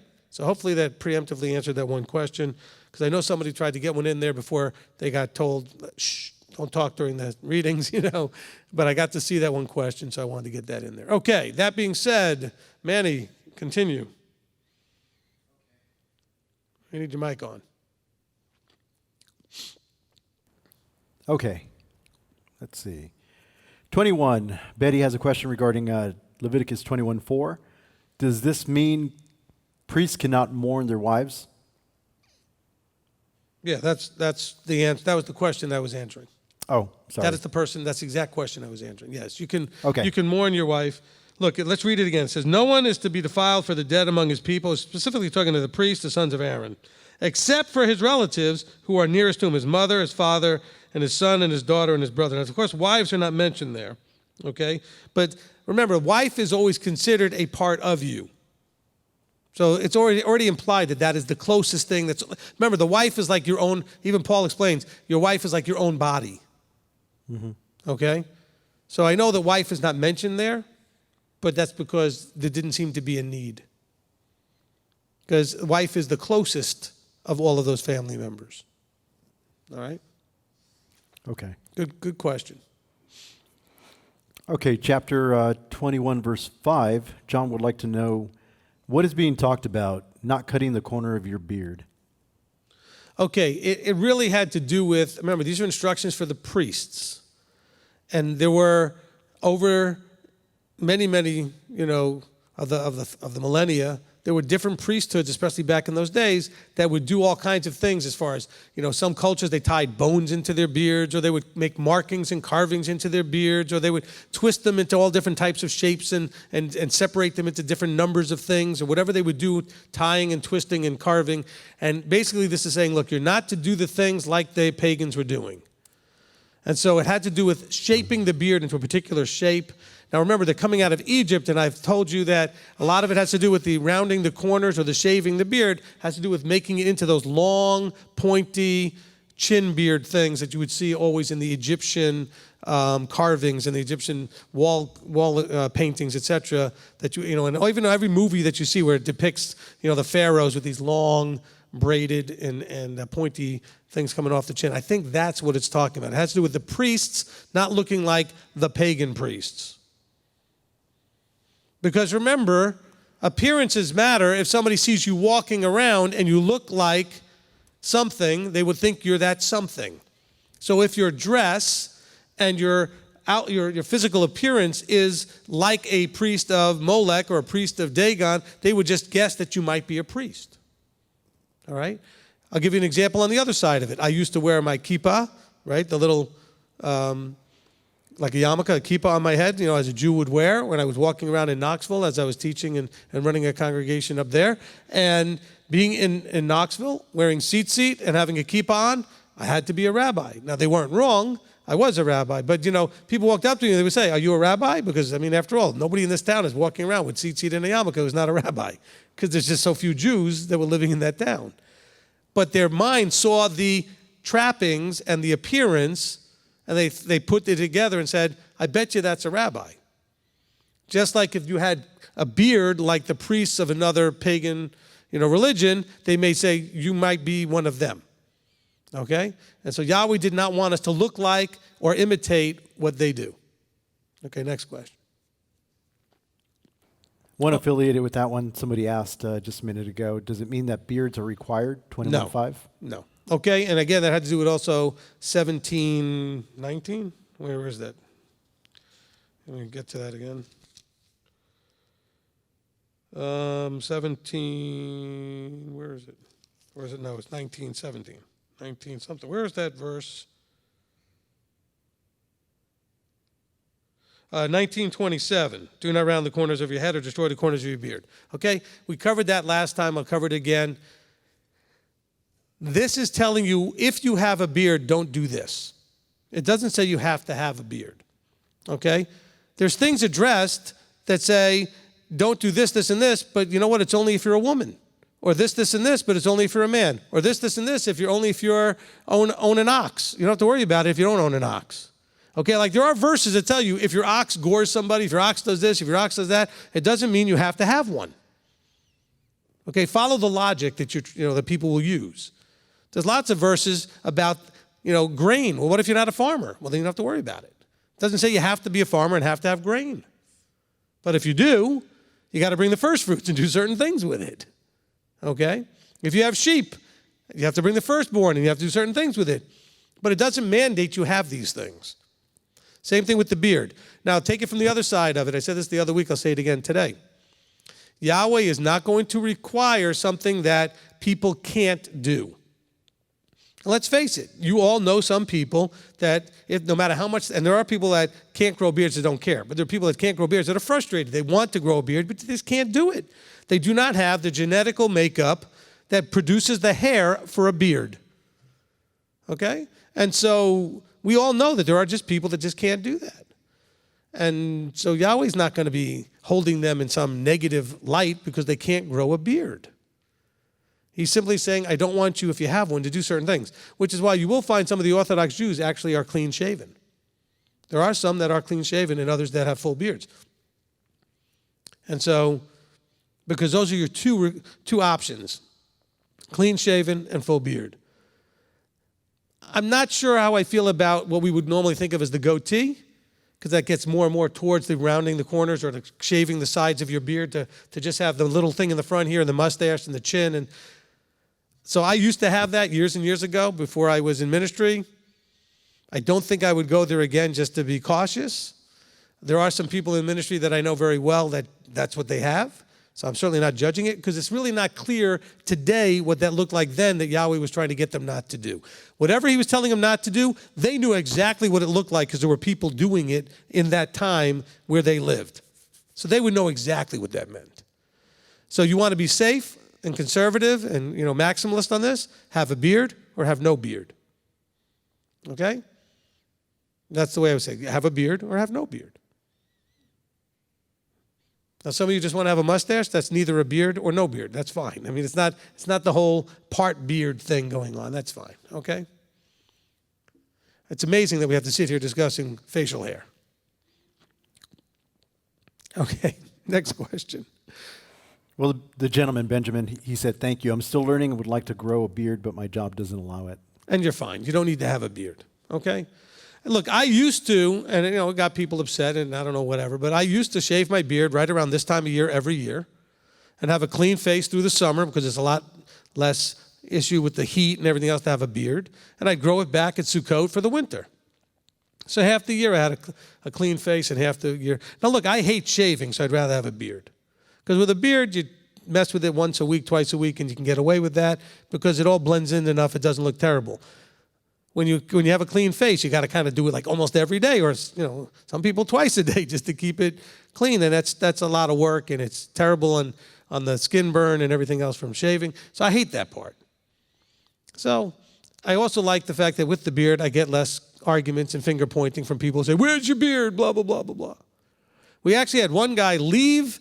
He commented on YouTube. I used to think this ministry had something going on, but once I saw you stand naked before your brothers, I assure you I had clothes on, okay? But I had shaved my beard. And you could see some of the older videos at the one point where I did shave my beard off, and I buzz cut the head, and I looked completely different, just to shock everybody. And this person took complete offense to that and thought I shamed myself in front of everybody without a beard. I'm not a Kohen. I'm not Aaron. And I have no requirement, neither did they have a requirement to have a beard. But they had the main requirements was for the Levites, what they did with their beard as priests. Because even Leviticus chapter 19, the verse we read, is for the Levites primarily. Okay, everything in the book of Leviticus is generally for the Levites and for what they were to teach other people. And so, hopefully this makes some sense to everyone. And by the way, my first question always to someone making an issue about a beard is I want to know where their tzitzit are. Because I rarely got anybody pointing their finger at my shaved face who also had tzitzit on. I was like, you know what? Let's talk about Numbers 15 before we talk about Leviticus 19 or 21 here. Let's figure out the tzitzit part. All right, go ahead. Okay. Steve Waffle, 21-7. Yep. Please explain. This doesn't include a woman who was married and divorced? Okay, you got to understand, this is very specific instructions for the Kohanim. Look at verse 1. Yahweh said to Moshe, speak to the priests, specifically not just anybody, the sons of Aaron, this is the Kohanim, they could only marry women under certain conditions. Okay? Not everybody else had this problem or restriction or issue. They were required to only marry women who were maidens. Okay, so for the rest of us, actually for all of us, none of us are Kohanim, none of us are in the priesthood right now, there is no temple, you do not have this issue. Okay, this is instructions though for the Kohanim. Okay? Okay, next one. Olivia and Janet Hoffman, chapter 21:17. Yep. Do you think this rule the Almighty established was out of his mercy to protect disabled ones? Okay, this comes up all the time, the idea of a defect. Okay, I want this to actually be good news and an encouragement to people with defects as opposed to feeling like somehow Yahweh doesn't love you as much. He's giving you a picture that those who come before Yahweh will have no defect. So when you get to come before Yahweh, you will have no defect. He will fix, restore, heal all defects. So as a picture of that, the Kohanim were to not have any defects if they were to approach Yahweh, to show you that those who approach Yahweh as a type and shadow of what's coming will not be only those with no defect, but it means that everybody will come, because we all will come, will no longer have defects. Did you find that encouraging? Did you understand what I'm trying to say? Because some will think, well, I was born handicapped, I had a chromosomal thing, I have something wrong with some sort of deformity or handicap physically in my body. Does Yahweh just not love me as much? Can I not approach him? No, that's not the point. The point is you couldn't be a Kohen approaching him at that time in the tabernacle, but I think it's a picture that all will be perfect without defect when we get to come before Yahweh. Physically, as our physical defects is talking about here. Because trust me, even the Kohanim had other defects. They all still were subject to the same emotional and psychological and other failings that we all have. So I think that we should take encouragement that all of you that were born with or became due to an injury or some other thing, having a physical defect, we'll call it of whatever type, a handicap, that you can take joy in knowing that when you get to go before Yahweh, that will be restored. And you will be whole and perfect. Okay? Next. One comes, it's a general question regarding 21. On chapter 21, I think you answered it actually. Never mind, that one's good. Okay. Had to do with disabled people as well. Last question on 21. Hold on. He is not a respecter of persons. Okay? Yahweh is not a respecter of persons. What does that mean? He doesn't esteem any above any else. He doesn't look at those that are injured, deformed, handicapped as any less than those that are not injured, deformed, or handicapped. Doesn't look at those that are wealthier or poorer differently. Doesn't look at those that are smarter or maybe struggle in some areas differently. He looks at all as his children equally. And so because you happen to have, especially a no fault of your own, because a lot of people start off with these handicaps as completely no fault of their own, even if something happened as an accident, whatever it was, he knows the journey. He still called you to think about it. We already know, well, I hope we know, that Dante's Inferno is not waiting for us. Okay? That scary, torturous hell thing. But what could be more hellish than to call you knowing you can't get in because you're defective? Than to tease you with the idea of eternal life and all the joy only to be rejected because of some handicap. That is not the Creator you love. Okay? It's completely irrational to believe such a thing, and I just want to help you to understand it. I'm not picking on you if you had that thought and telling you. I'm just telling you it's an irrational thought. It doesn't make any sense. He allowed that to happen. Just like the ones that Yeshua would find, and they would say, well, what did he do wrong, or what did she do wrong, whatever's going on. He said, no, it was just so that when I came here, I could heal them, and you could see and know and have awe and reverence for Elohim through me healing that person. As he healed them, of all their sicknesses and diseases and deformities, that is what you have to look forward to. So please do not think for a second that while the handicap does affect your ability to function now, it will not in the kingdom. You will be fully restored. Your incorruptible body will have no handicap.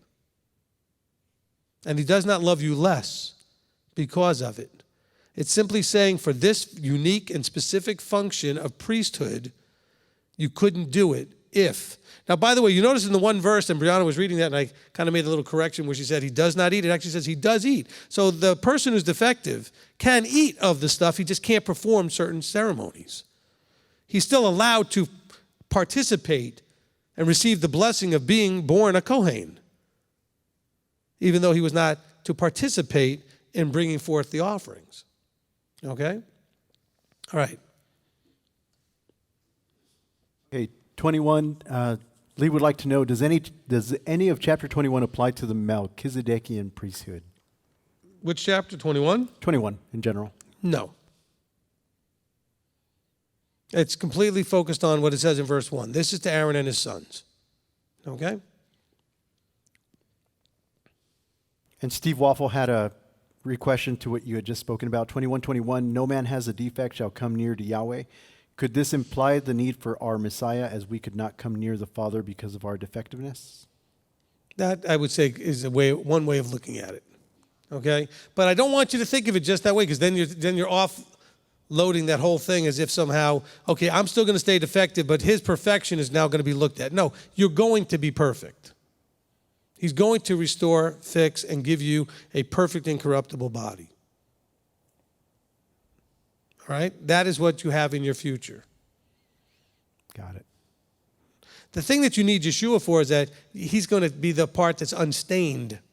You will come, no matter what, you come stained. The things you've done, the things you've, that your breaking of the Torah, your behavioral issues that you've had over your life, even though you repented of them, still stains you on some level. You will need his pure, unstained righteousness to be applied to you. But as far as your physical body, I really believe you're getting the incorruptible one. A deformed body is corrupted. By the way, every one of you is dealing with a deformed body that's corrupted. You have allergies, you've got issues, you've got digestive stuff, you've got cancers, you've got diseases. We have bodies that, that are getting old. You've got arthritis, and you've got diabetes, and you've got lung issues, and respiratory issues. We have so much stuff that's a defective thing. We're all defective. Our bodies are falling apart and breaking down as we get older. You're going to have one that doesn't do any of that. So just because you may have somebody that's more openly, obviously handicapped because you see them, for example, in a wheelchair or whatever it is, or they have something in their body that doesn't look as we would consider normal, we all have stuff. Every one of us. And we're looking forward to a time when there will be all of that healed and restored and given an incorruptible body that's perfect, that you will never have an issue with, okay? You'll never have, the pain or the discomfort you deal with in your own body now. Okay, Manny? Okay, Adam had a question, Leviticus 22:28. Mm-hmm. What is the reason both are not slaughtered on the same day?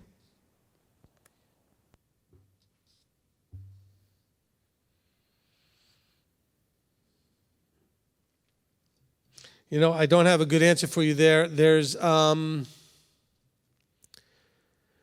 probably a link to that goes to the idea of not cooking a kid in its mother's milk and the other things that have to do with same thing with the birds. They'll tell you to take one but not the other as far as the mother or the young and the whole thing at the same time.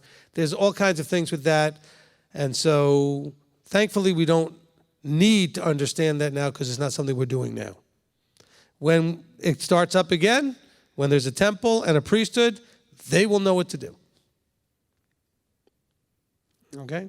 So for you, it's not an issue. Well said. Okay? Olivia and Janet Hoffman, Rabbi, please, on chapter 22, verse 9, what does it mean, my charge? What is the difference between my charge, laws, and right rulings? Okay, so ask the Rebbitzin. She did this whole study based on Psalm 119. and all of the YMTOI children should understand it. Look, he uses different words for the things that he gives in his Torah. Some are called judgments, mishpatim. Some are called chukim. Okay, some are called Torot or Torah. There's different Hebrew words for these different things. When you look at Genesis 26:5, I think it is, when he says that, Abraham kept all of the things, one of the words there is the word charge. Verse 5 of 26:5, says, because Abraham obeyed my voice, guarded my charge, my commands, my laws, my Torot. And actually the word wasn't Torah, it was Toratai, which is the Hebrew for my Torah. Okay? So it's just like in our legal system today. We have laws. We have, give me some of the other terms that we have for different laws. Statutes, ordinances, okay? See, so even in all legal system, but they're all part of the law, okay? Some things in the law, they're an ordinance, and an ordinance covers certain things in certain ways. Some things are a statute. Some things are just called a law, okay? And there may be things that are attached to the law that are ordinances or statutes. There's just ways of describing different types and functions of law. Whoops. The Torah is the same way. There's the mishpatim, or the judgments. There's the Torah itself. There are what we call the right rulings. There are the chukim, okay, which are a lot of the laws that we don't understand at all, like why do we have to take the one and not the other, which was just asked in that verse. Why do we need a red heifer? There's a lot of things that we're like, why do we need to do this? Well, we don't know. So we call those the chukim, all right? So it's just another way of describing law, okay? Okay? Evangeline would like to know 21:17. Mm-hmm. You may have answered this in a roundabout did. way. You did, right? Well, anything to do with defect was covered. Yeah, okay.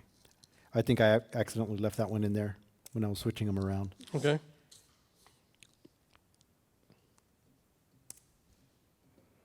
Actually, I have a couple more for 21. Is that okay to go back? Sure.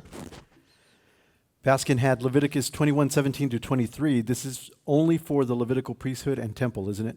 Yes. Whiteside says Leviticus 21:22.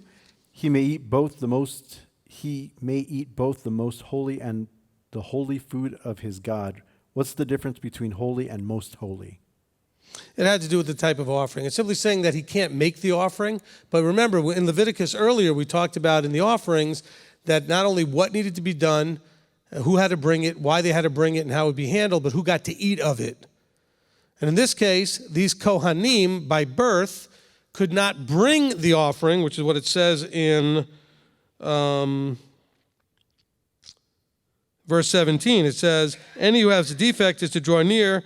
Okay, it says, no man who has a defect is to draw near to bring the bread. So you can't bring it as the offering. But afterwards, he could eat of it with the rest of them. Whether it was an offering that was considered set apart or those that were called most set apart. And that was described earlier in the chapter, which offerings were which. Now, of course, it would have to do with those other parameters that were discussed earlier. So I can't list them for you right now. But the main point was that even with the defect, he could participate in the eating of, so he wasn't going to be left out and starve, but he could eat with the rest of the Kohanim. He just couldn't perform the ceremony. Okay?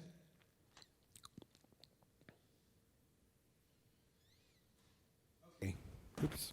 There you go. Dean would like to know on chapter 22, verse 5, what is a swarming creature?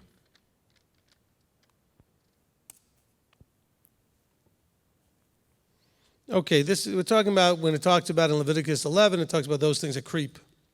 The creeping, swarming, the bugs, the things that fly, the things that creep, they tend to come in swarms. Okay? Okay, and here comes, I'm going to lump a bunch of them because there's quite a few people that are asking the same question in different ways. Regarding Leviticus 22, 10 through 16, David and his men ate the consecrated bread, and Yeshua defends his disciples gleaning on the Sabbath by retelling what David did in 1 Samuel 21. One person is asking, were these incidents weightier matters? And another person wants to know, no layperson may eat anything holy, neither a priest lodger or hired laborer may eat anything holy to David. The current priests break his command in 1 Samuel 21:16. No, because you see, even Yeshua refers to that being something that was not an issue. No, the problem is, in verse 14, it says, when a man eats a set-apart offering by mistake, then he shall give a set-apart offering to the priest and add a fifth to it, etc. So, I mean, there were things that would happen, and the weightier matters, and we have this, actually, there's a Hebrew term for that, but there's a weightier matter of death and life. Okay, David did it to stay alive. He didn't do it to be disrespectful. He didn't do it to profane Yahweh. He didn't do it to profane the priesthood. Okay? And so there's that piece of it. Okay? Wonderful. Now, was he supposed to do it? No. And he knew that.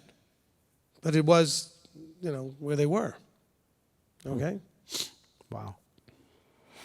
Okay, Britt would like to know, Leviticus 22:24. Leviticus 22:24 is used to state that pets cannot be spayed or neutered. Reading in context, I don't see that. Is that correct?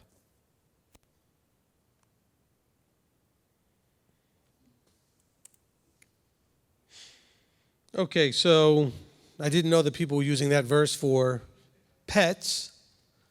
I don't know that pets that are either spayed or neutered are being brought as offerings anywhere. Okay? I mean, this section has to do with, it says, let's see, when a man brings a peace offering, verse 21, or to complete a vow or a voluntary offering from the cattle or sheep, it is to be perfect. And it's not to have all these different things, including one that's bruised, crushed, torn, or cut, nor do it in your land. Okay, so this has to do with offerings. It has nothing to do with pets. It has nothing to do with any other domestic things. Okay? See, what you're hearing done is the classic, I would call it Christian, but probably other cultures do this as well, but it's a classic Christian thing to do. Take a single verse, use it any way you want, just completely ignoring the context. You have to first ask the question, what is the issue being addressed? Animals being brought as offerings. This is what you are to bring, and this is what you are not to do to an animal that you're going to bring. Okay? All right, so it's, again, context is the greatest missing piece in everything that's going on out there as far as teaching and instruction. They cherry pick little things out. Okay, even the same thing about the idea about the, beards. And there's guys out there, boy, they will brutalize you if you don't have a beard. And I feel really bad for those people that can't grow one, because if you ever run into one of these guys, they're going to give it to you good. And you're like, but I've tried. I haven't shaved in 10 years. Look, I still got 3 hairs on the side of my face. I mean, I'm not picking on them. I know people like that, okay? And they really would like to grow a beard, but their face won't grow a beard. And so it's context. Context is everything. And so hopefully people appreciate this ministry makes, just titanic efforts to make sure that everything we give you is in context. All right? That's why I'll read 4 chapters to explain 2 verses in the middle of all that, just to make sure you have the context. Okay? Go ahead. Made me laugh only because my 2 older brothers, neither one of them can grow a beard at all. They just grow little patches throughout their face. And then I grew a beard. I don't even know how, but they're all jealous of my beard. Well, that's what I'm saying. It's not something you can control. But the fact of the matter is, we know that there are whole cultures of people, okay, that can't really grow much, that don't generally grow much facial hair. Yahweh knows that, so why would he ask you to do something that you can't do? There's nothing in Torah you can't do. And so that, as one of your contexts, right? If you understand the context is that you should be able to do it, everybody should be able to do it. Well, if that's the case, if beards is something that everybody can do, then clearly it's not required. That understanding of it must be wrong. If you're believing that it's a required thing, but yet not everybody can do it, well, therefore that understanding must have a flaw in it. We're talking about defective things. That's a defective thought or defective understanding. It doesn't work. Okay? All right, go ahead. And believe it or not, you may see me one day without a beard. I might shave it off. I almost messed it up so bad this past weekend that I almost had to shave it off because I had the wrong setting on my shaver and I just took way too much off. It happens. Chantel would like to know, any connection between children being circumcised at 8 days and a young bull/goat being acceptable to slaughter at 8 days or after? Leviticus 22:27.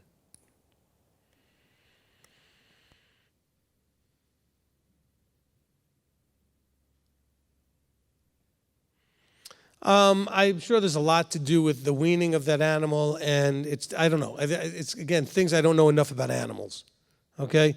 Maybe if I had grown up on a farm with animals, I'd understand more about how they develop and what happens in the first 8 days. Like I know in human beings, on the 8th day, we have like the highest levels of vitamin K, which has helped with the clotting, and it makes it the right time to actually circumcise a baby, okay?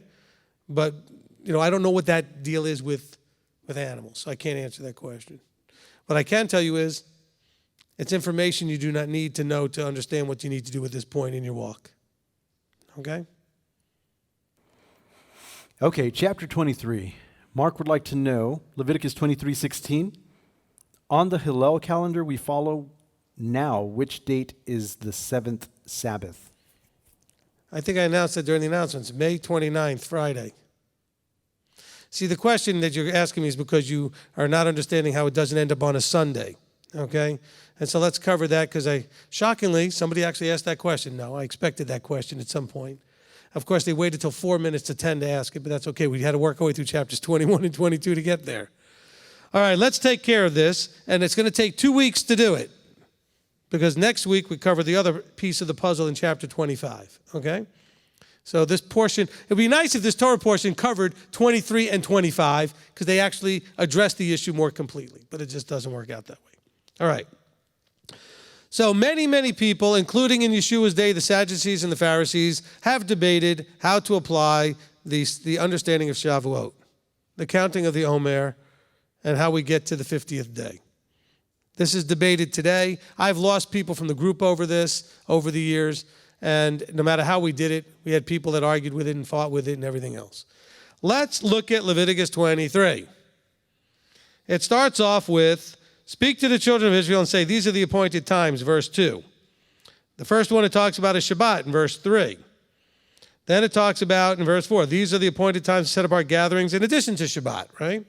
Okay, that you are to proclaim. Starts with what? Passover. Verse 6, it talks about unleavened bread. Guess what? On the first day of unleavened bread, you have a set-apart gathering, verse 7. And you're going to bring an offering. And on the 7th day, verse 8, you're going to bring a gathering. Then we get to verse 9. And Yahweh spoke to Moshe saying, oh, good, we got a whole new thought happening now. He covered unleavened bread completely. And he says, speak to the children of Israel and say to them, when you come into the land, some years from now, which I give you, and you shall reap its harvest, you're going to bring a sheaf of the first fruits to the priest, and the priest is going to wave it. And he's going to do it on the morrow after the Sabbath. The priest waves it, whatever that means. First of all, what Sabbath is he doing this with? Or what day? Is it a holy day? Is it a Saturday? When is he doing this? Does it have anything to do with unleavened bread?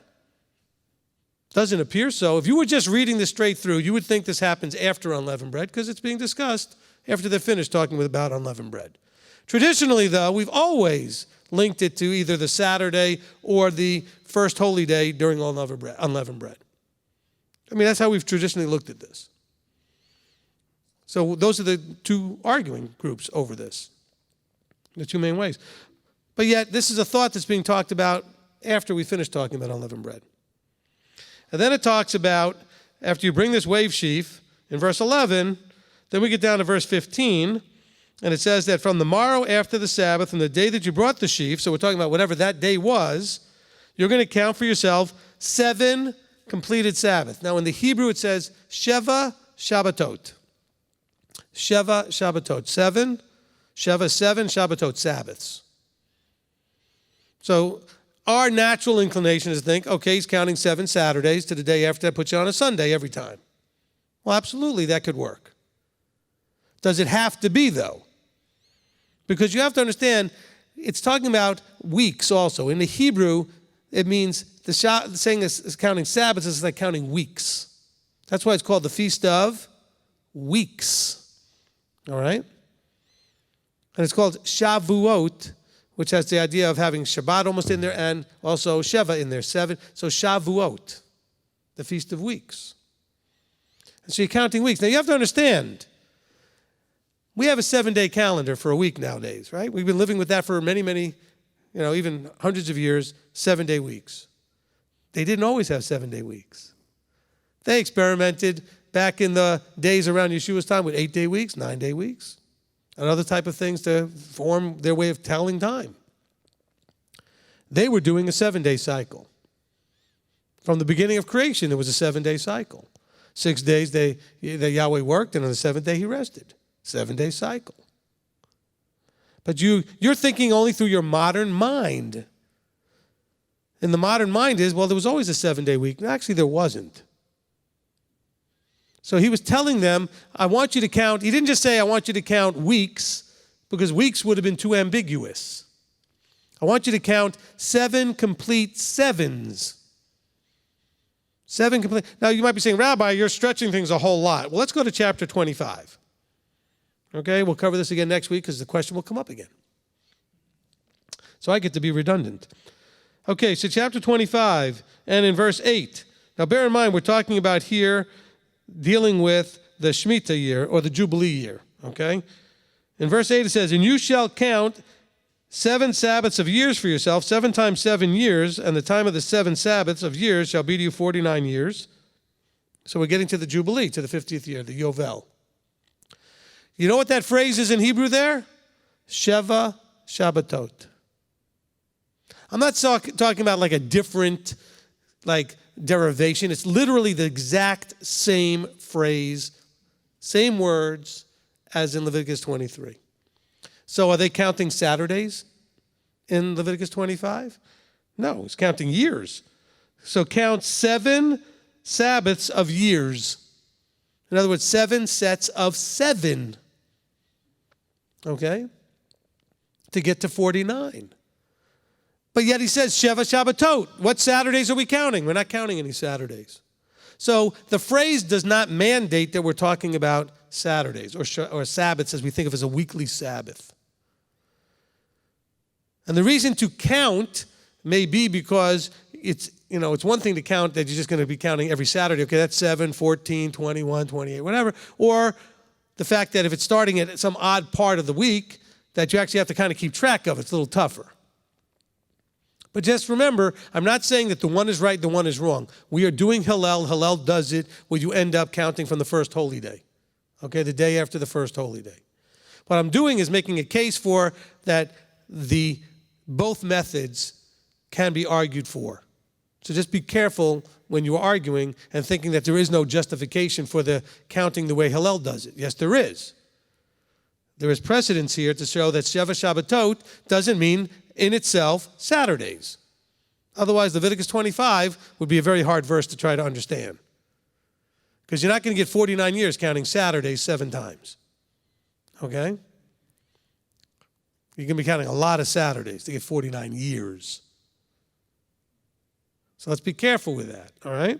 So when you look at Leviticus 23, verse 16, he's telling you you're going to count 7 complete sevens. Could that be Saturdays? I'm sure it could be. Do we really know? No, we do not. Like I said, even in Yeshua's day, there was a debate over this.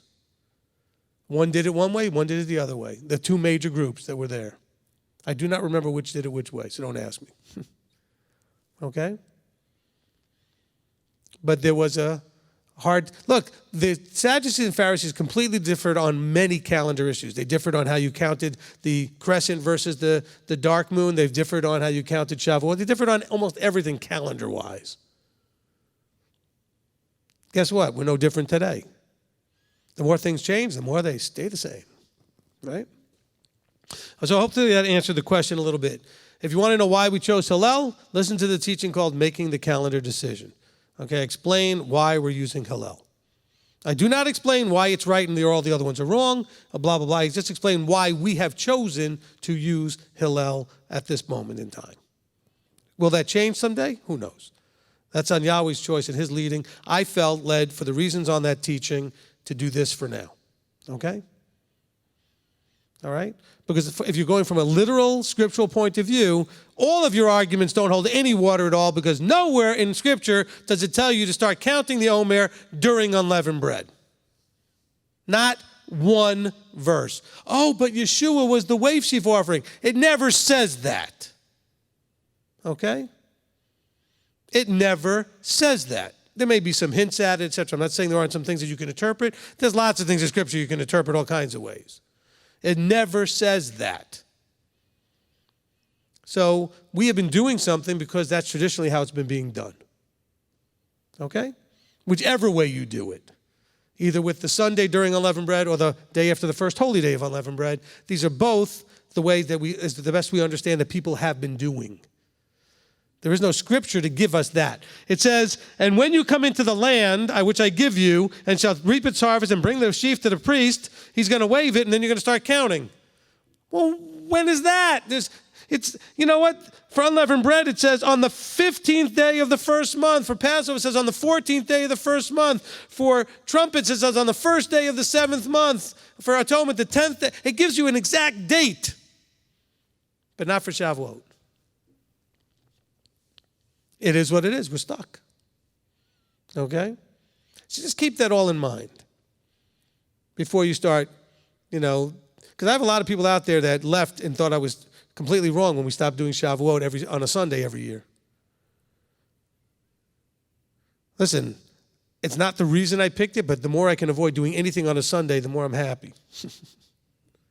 All right? And the last couple of years, guess what Shavuot ended up on? Sunday. On both calendars. Okay? It's just the way it ended up. So this year it doesn't. This year we're going to be doing it on Friday the 29th. Others are going to be doing it on the Sunday. Okay? That's the way it ended up. So and I said that for the person who asked the question, on our website's a listing of the dates we're keeping. Okay? And they do match all of the Jewish websites. Now bear in mind, if you check a Jewish website, they will give you double for each of the holy days. Every holy day will be for 2 days except for atonement, because who's going to fast for 2 days? I've done it before, but generally people don't want to do that. Okay? And so don't be confused when, each of the holy days, like Shavuot even, is 2 days.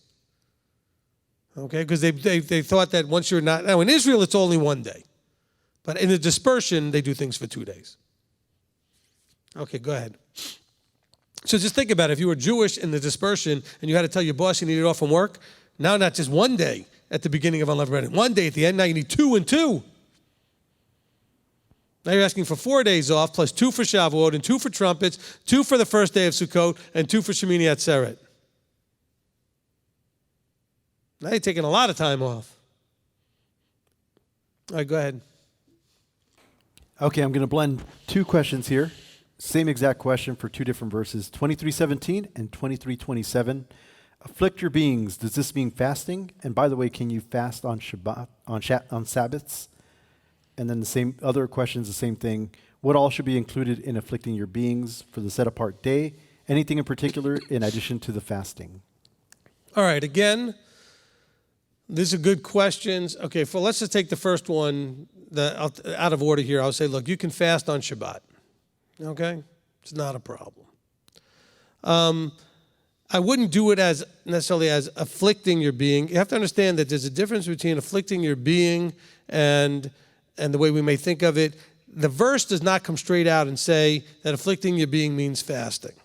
Now, the Jewish tradition, and again, when we don't know what to interpret, it's always a good idea to at least check with our older brothers, the Jews, and find out what they've already been doing, since they've been doing it longer than anybody. That doesn't mean that it's always right, but at least that's a good place to start. And they have interpreted the afflicting your beings as fasting. Now, bear in mind, though, there's different types of fasting. There's fasting with just water. There's fasting for just the daylight hours. Fasting can come in different forms. Many of you have heard this term recently that's obsessing around all the health world, intermittent fasting, which means that you're fasting for part of your day. Okay? And so that was also the case when they talked about fasting. And fasting was not always for a prescribed, fully, no water, no food, no nothing. Now, the way they interpreted afflicting your being is that you would literally be taking in nothing. A complete dry fast. And that's their interpretation. Does the actual Hebrew tell us that? No. Is there any verses that actually explain that? No. There are no verses that tell you that afflicting your beings means no food, no water. However, this is what Yehuda, our Jewish brothers, has been doing forever. So that's our best educated guess. All right? Now, there are teachings out there by other Messianic ministries that are against this idea, who think that they understand the Hebrew better, they understand what Yahweh meant better than Judah, who has the scepter and the teacher coming out of, as according to Genesis, when it talks about, the prophecies for the different tribes. I don't think Judah has everything right. I don't think our Jewish brothers have everything right, but they got an awful lot right. And when there's something that Scripture doesn't lay out clearly, we have to wear a tzitzit. Well, what do they look like? I don't know. Our Jewish brother has a way of doing it. So I'm pretty comfortable doing it their way, okay?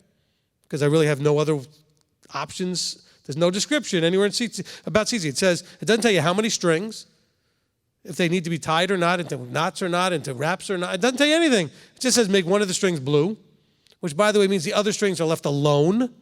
It doesn't say to dye them any color you want. It says take one of them and dye it blue. Leave the others alone. Okay? That's the Peshat understanding, the basic understanding. You're reading too much into it to think that you have the right then to do whatever you want with the other ones. The blue was supposed to stand out against the already white to off-white wool that they would have gotten from the sheep. Okay? Now, hopefully that helps answer the question. Okay? Go ahead. Going? Yep. Okay. Hopefully we can squeeze another one in. Evangeline would like to know 2337, to bring an offering/offerings, what are the equivalents for today?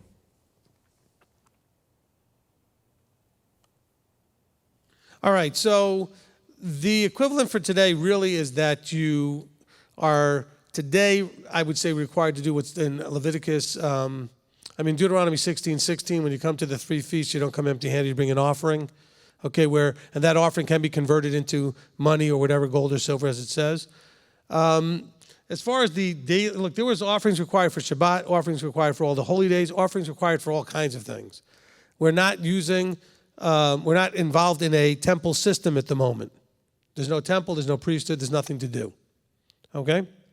So when it says, these are the appointed times of Yahweh which you proclaim the set-apart gatherings, to bring an offering made by fire to Yahweh, a burnt offering and a grain offering and a slaughter. So he's telling you these are the things you need to do during these events when there's a temple and when there's a priesthood. You already have instruction for things that have nothing to do with the priesthood in Deuteronomy 14, it's talked about to some degree, and in Deuteronomy 16. Okay? When it tells you you can take the gold and silver and make the offerings that you need to for different things, it actually mentions first tithing, second tithing, and third tithing all in chapter 14. And of course, Deuteronomy 16 talks about 3 times a year, unleavened bread, Shavuot, and Sukkot. You come and you bring an offering based on how Yahweh's blessed you. Okay? And so this here in Leviticus is talking about the sacrificial requirements for those feasts. So we're not doing those things. So I believe today you are sufficient in your needs to provide and bring, when you come before Yahweh, bring your tithe, bring your offerings. Those are your free will because of how you've been blessed. Make sure absolutely you bring them the 3 times a year. And I think that you're pretty well covered. Okay? If you don't understand the whole tithing thing and offering thing, listen to the teaching I did called tithing. Okay? I think tithe, it's the one I would like is the multi-part one called Tithing, Appreciating the Blessings. I think that covers every aspect of tithing on it. I think it's like 4 parts or something like that. Okay? It's in the CC 101 program, which is only 100 and something teachings, or whatever it is. How many is it? You forget? Probably close to 200 teachings, so whatever it is. Huh? 55, yeah. Yeah, so Are You Covenant is 55 all by itself, so. All right. It's hard to remember how many parts things have, but. All right, anything else? Because we're going to try to wrap this up. Plenty more. Yeah, there's probably about maybe like 12, 13 more. Well, You guys okay for another 15 minutes to go to 10:30? We all right? Marty, we all right with the sound? We go another 15 minutes? Everybody good? All right, we'll go to 10:30. All right, see if you can squeeze a few in real quick. Okay. See if you can squeeze them in real quick. That's true. It's my fault. I talk too fast. I'll talk faster. I talk too much. Go ahead. So Mark says, Leviticus 23:42, I'm not a native born. Does this mean we don't need to be in a tent during Sukkot? Scripturally, how do we celebrate Sukkot? All right, well, Sukkot, again, these are things that are bound to doing this observance in the land. And so what we do is we still try to gather together and understand that the main point of Sukkot is to practice community living. And in doing so, do it in the context of celebrating our Creator. Okay? Sukkot especially is a celebration. It's the celebration of coming out of Egypt and being redeemed and being delivered and all those other things. And it's also hints at the same idea as what the millennium leading into the kingdom would be. And so all of us, you got to remember the verses in the New Testament to tell you that once you have come into covenant and accepted Yeshua and you come under that understanding, you are as a native. The ger who commits and gets circumcised is as a native. That's, by the way, the same thing in Exodus 12 when it talks about who could take the Passover. Once the ger or proselyte gets circumcised, he is treated as a native. So as you come into covenant, you are treated as a native. So what it's talking about is those that have committed versus those that are still thinking about it. Okay? Okay, next question. Baskin would like to know, are all the burnt offerings eaten by the priests? In chapter 23, we are to bring an offering by fire for Yom Kippur. If we are not to eat on Yom Kippur, what do they do with the offering?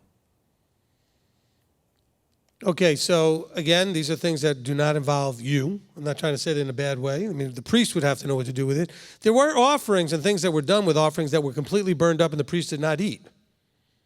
Okay, so the priest didn't eat everything. There were certain offerings that they got to eat, certain ones that they only ate by themselves and not the rest of their families, other ones that they shared with their families, certain ones that they ate with their families and the person who had brought the offering. So all of that's discussed in the first few chapters of Leviticus, okay? And so you'll have to go back and look at those and listen to the teachings we did on those. But bear in mind, we didn't really probably discuss them at length because they're not critical to your walk today because there's nothing to do there. Okay? Next question. I know these things are all like interesting because you're like, well, then they just didn't eat it, okay? Nobody was eating on Yom Kippur. Offerings are still being made. Just remember, there were offerings that were made that nobody ate. Okay? Okay, Mark on 24, 1 through 9. Which of these instructions should we still be doing and not applicable at the moment? There's nothing in chapter 24 in that section that has anything to do with you. These are still instructions for the Kohanim. Okay? Okay? Because the children of Israel are going to bring this forward, and then this is what Aaron is going to do, and the Kohanim are going to do with this oil and the tent, and there's nothing to do here. This is all temple stuff. All right?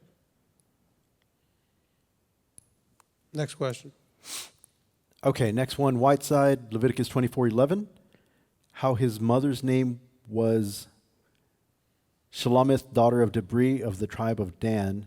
He says the translation of names says, judge my word peacefully. Any significance? I've never even looked at it. Okay. And that would answer your question. I didn't think it was significant. Now, I'm sure there is a significance. All names, especially in the Old Testament, are significant. Now, remember, when I say I didn't think it was significant, I am only, if you know me, you already know this. I am only concerned with what you need to understand so that you can do, so that you can be properly in covenant and get to the kingdom door like you need to. I do not spend any time on anything that is not significant in that form. So anything related to the temple service, I spend very little time understanding every detail of and all the little nuances of because it has nothing to do with what you're doing now. Okay? So hopefully that makes some sense. It's interesting. It teaches us all kinds of nuanced things. There's probably a message in there and all kinds of stuff for us, but there's no doing there. All right? I'm all about the halakha that you do. In other words, the walk that you can do today. All right? So most of the book of Leviticus, that we read, there's a large chunk of it that really is not significant to us because it's not. Now, Leviticus 23 tells us the feast that we need to keep. Okay, so that's important. The foods that we don't eat is in Leviticus 11. But a lot of it is focused just on the priesthood.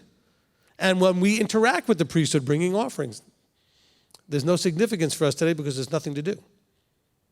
Okay? And not because the temple was done away with and sacrifice was done, because there is no temple, there's no priesthood at the moment. You can't do it.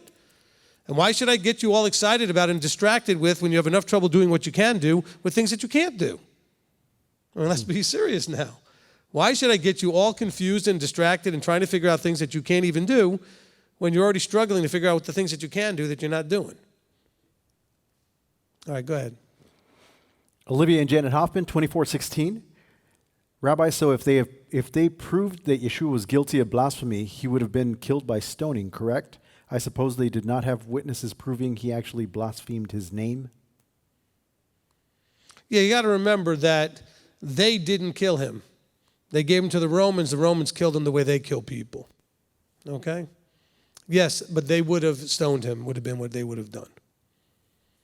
Okay? But the reason he was crucified was because the Romans killed him. That's the way they killed people.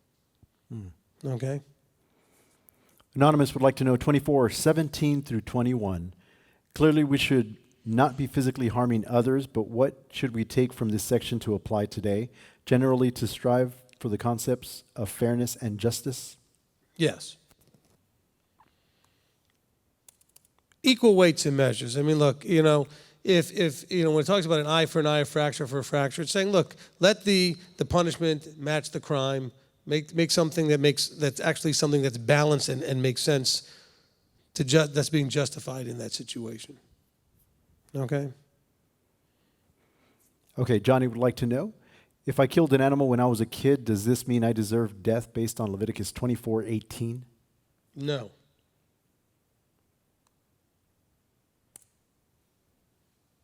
Look, there's things that you do when you're a kid. You have, even if it did, these are all things, again, that have to do with in the land, the corporate Israel, with the priesthood and all those things, okay? But remember, something you did as a kid, you didn't know any different. You were raised in a culture maybe that didn't know any different. There's all kinds of things that you did even as an adult before you knew any different. All that stuff gets washed away when you repent and you commit to covenant and you come under the tutelage and discipleship of Yeshua, and it's all put aside as you move forward. Okay? Because quite frankly, every one of us did something at some point worthy of death, whatever it was. And so you need not worry about the fact that you killed an animal when you were a kid. Okay? Adam, in 24:42, can you expound on the native-born instruction? Not considering there's no such verse. 24. 24:42? Unless Well, he wrote 24 it wrong. ends in 23, so. Oh, there you go. Then you can't expound on it. 24, 23, what's the verse? What's he asking about? Can you expound on the native-born instruction? Yeah, that's the same thing. That was 23:42 when we talked about that already. Okay, gotcha. He just wrote down the wrong number. Yep. Okay, It's okay. It had to do with who dwells in booths and how that works. We covered that. got it. MTOI Urbana, questions? Okay, we're done. It's Urbana. No more questions. Sorry, Gary. Okay, go ahead. Question. So, Kohanim and the Levites' set-apart standards are somewhat like those for the Father and the Son?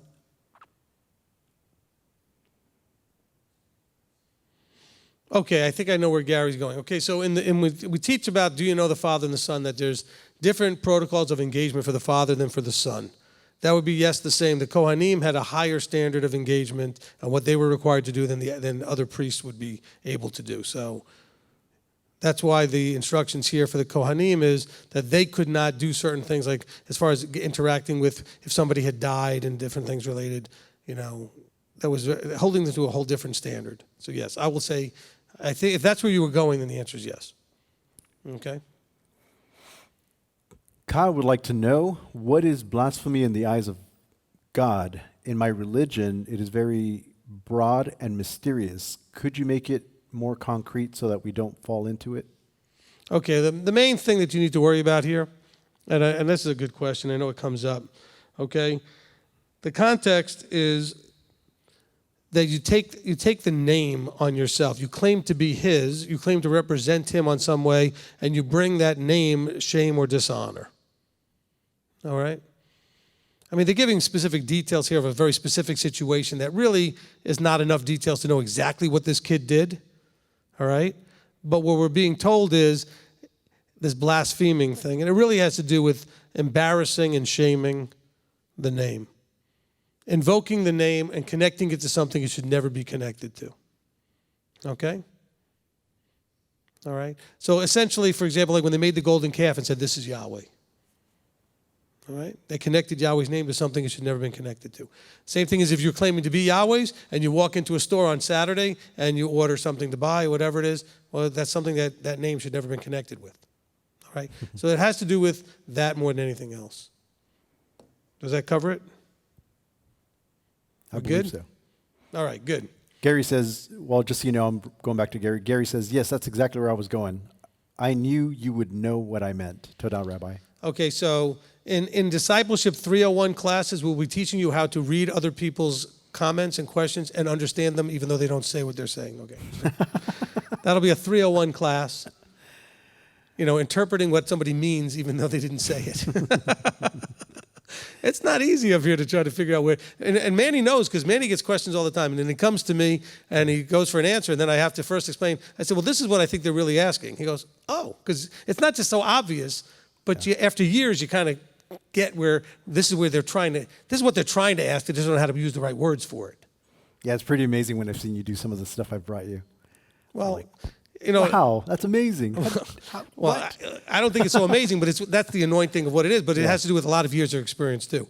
When you hear people, I know enough to know what they're trying to ask, even though that may not be the words they chose to use, because it's hard sometimes to express what it is you're struggling with, and so you express it the best you can, hoping the person's going to figure it out. You know, so Gary knew I'd figure that out, so I'm glad that worked out. Okay, now let's go ahead and wrap this up. Okay. So I hope this was a blessing. I hope you enjoyed it. We do this every Tuesday. We'll be here again on Shabbat, 1 o'clock or 1:15 Eastern Time. And for those of you that are here locally at Beth Shalom, we will be making more clear announcements after tomorrow's meeting with the governor. It feels like I'm having a meeting with the governor. Well, we're going to have a conference call. The governor will be on it. But and so hopefully we'll get more clarity on how he would like things to happen here in Tennessee as things reopen, okay? Let's go ahead and have Manny go ahead and close us in prayer. If anybody would like to, if you're here, you can go ahead and rise, and we'll close in prayer. Avinu Malkeinu, our Father, our King, I just want to thank you for everything that you give us. Thank you for your Torah. Thank you for this evening. Thank you for the freedom to be able to look up and read your word at any moment's notice. Thank you for this ministry. Thank you for our rabbi. Thank you for being so good to us, Father, even though we don't deserve it. Abba, I just ask that you strengthen our minds and our hearts, and that you strengthen the family out there with all the prayers and needs that are out there today, Father. You know them before we even ask them. And I ask that you just have mercy, show love on us today, strengthen us that we may get through the trials that we need to get through to become the people that you need us to be. I ask for safe travels for everybody tonight that is going home. Thank you for this crew. Thank you for the leadership. And I ask this in Yeshua's name. Amen. Amen. Amen. Have my daughter come up anyway. Brianna and I will wave goodbye to you guys. All right. So on 3, darling, we're going to go ahead and wish them a Laila Tov, which is good night. Shavua Tov, have a good week, and we'll tell them we love them, all right? Here we go. 1, 2, 3. Laila Tov, Shavua Tov, we love you.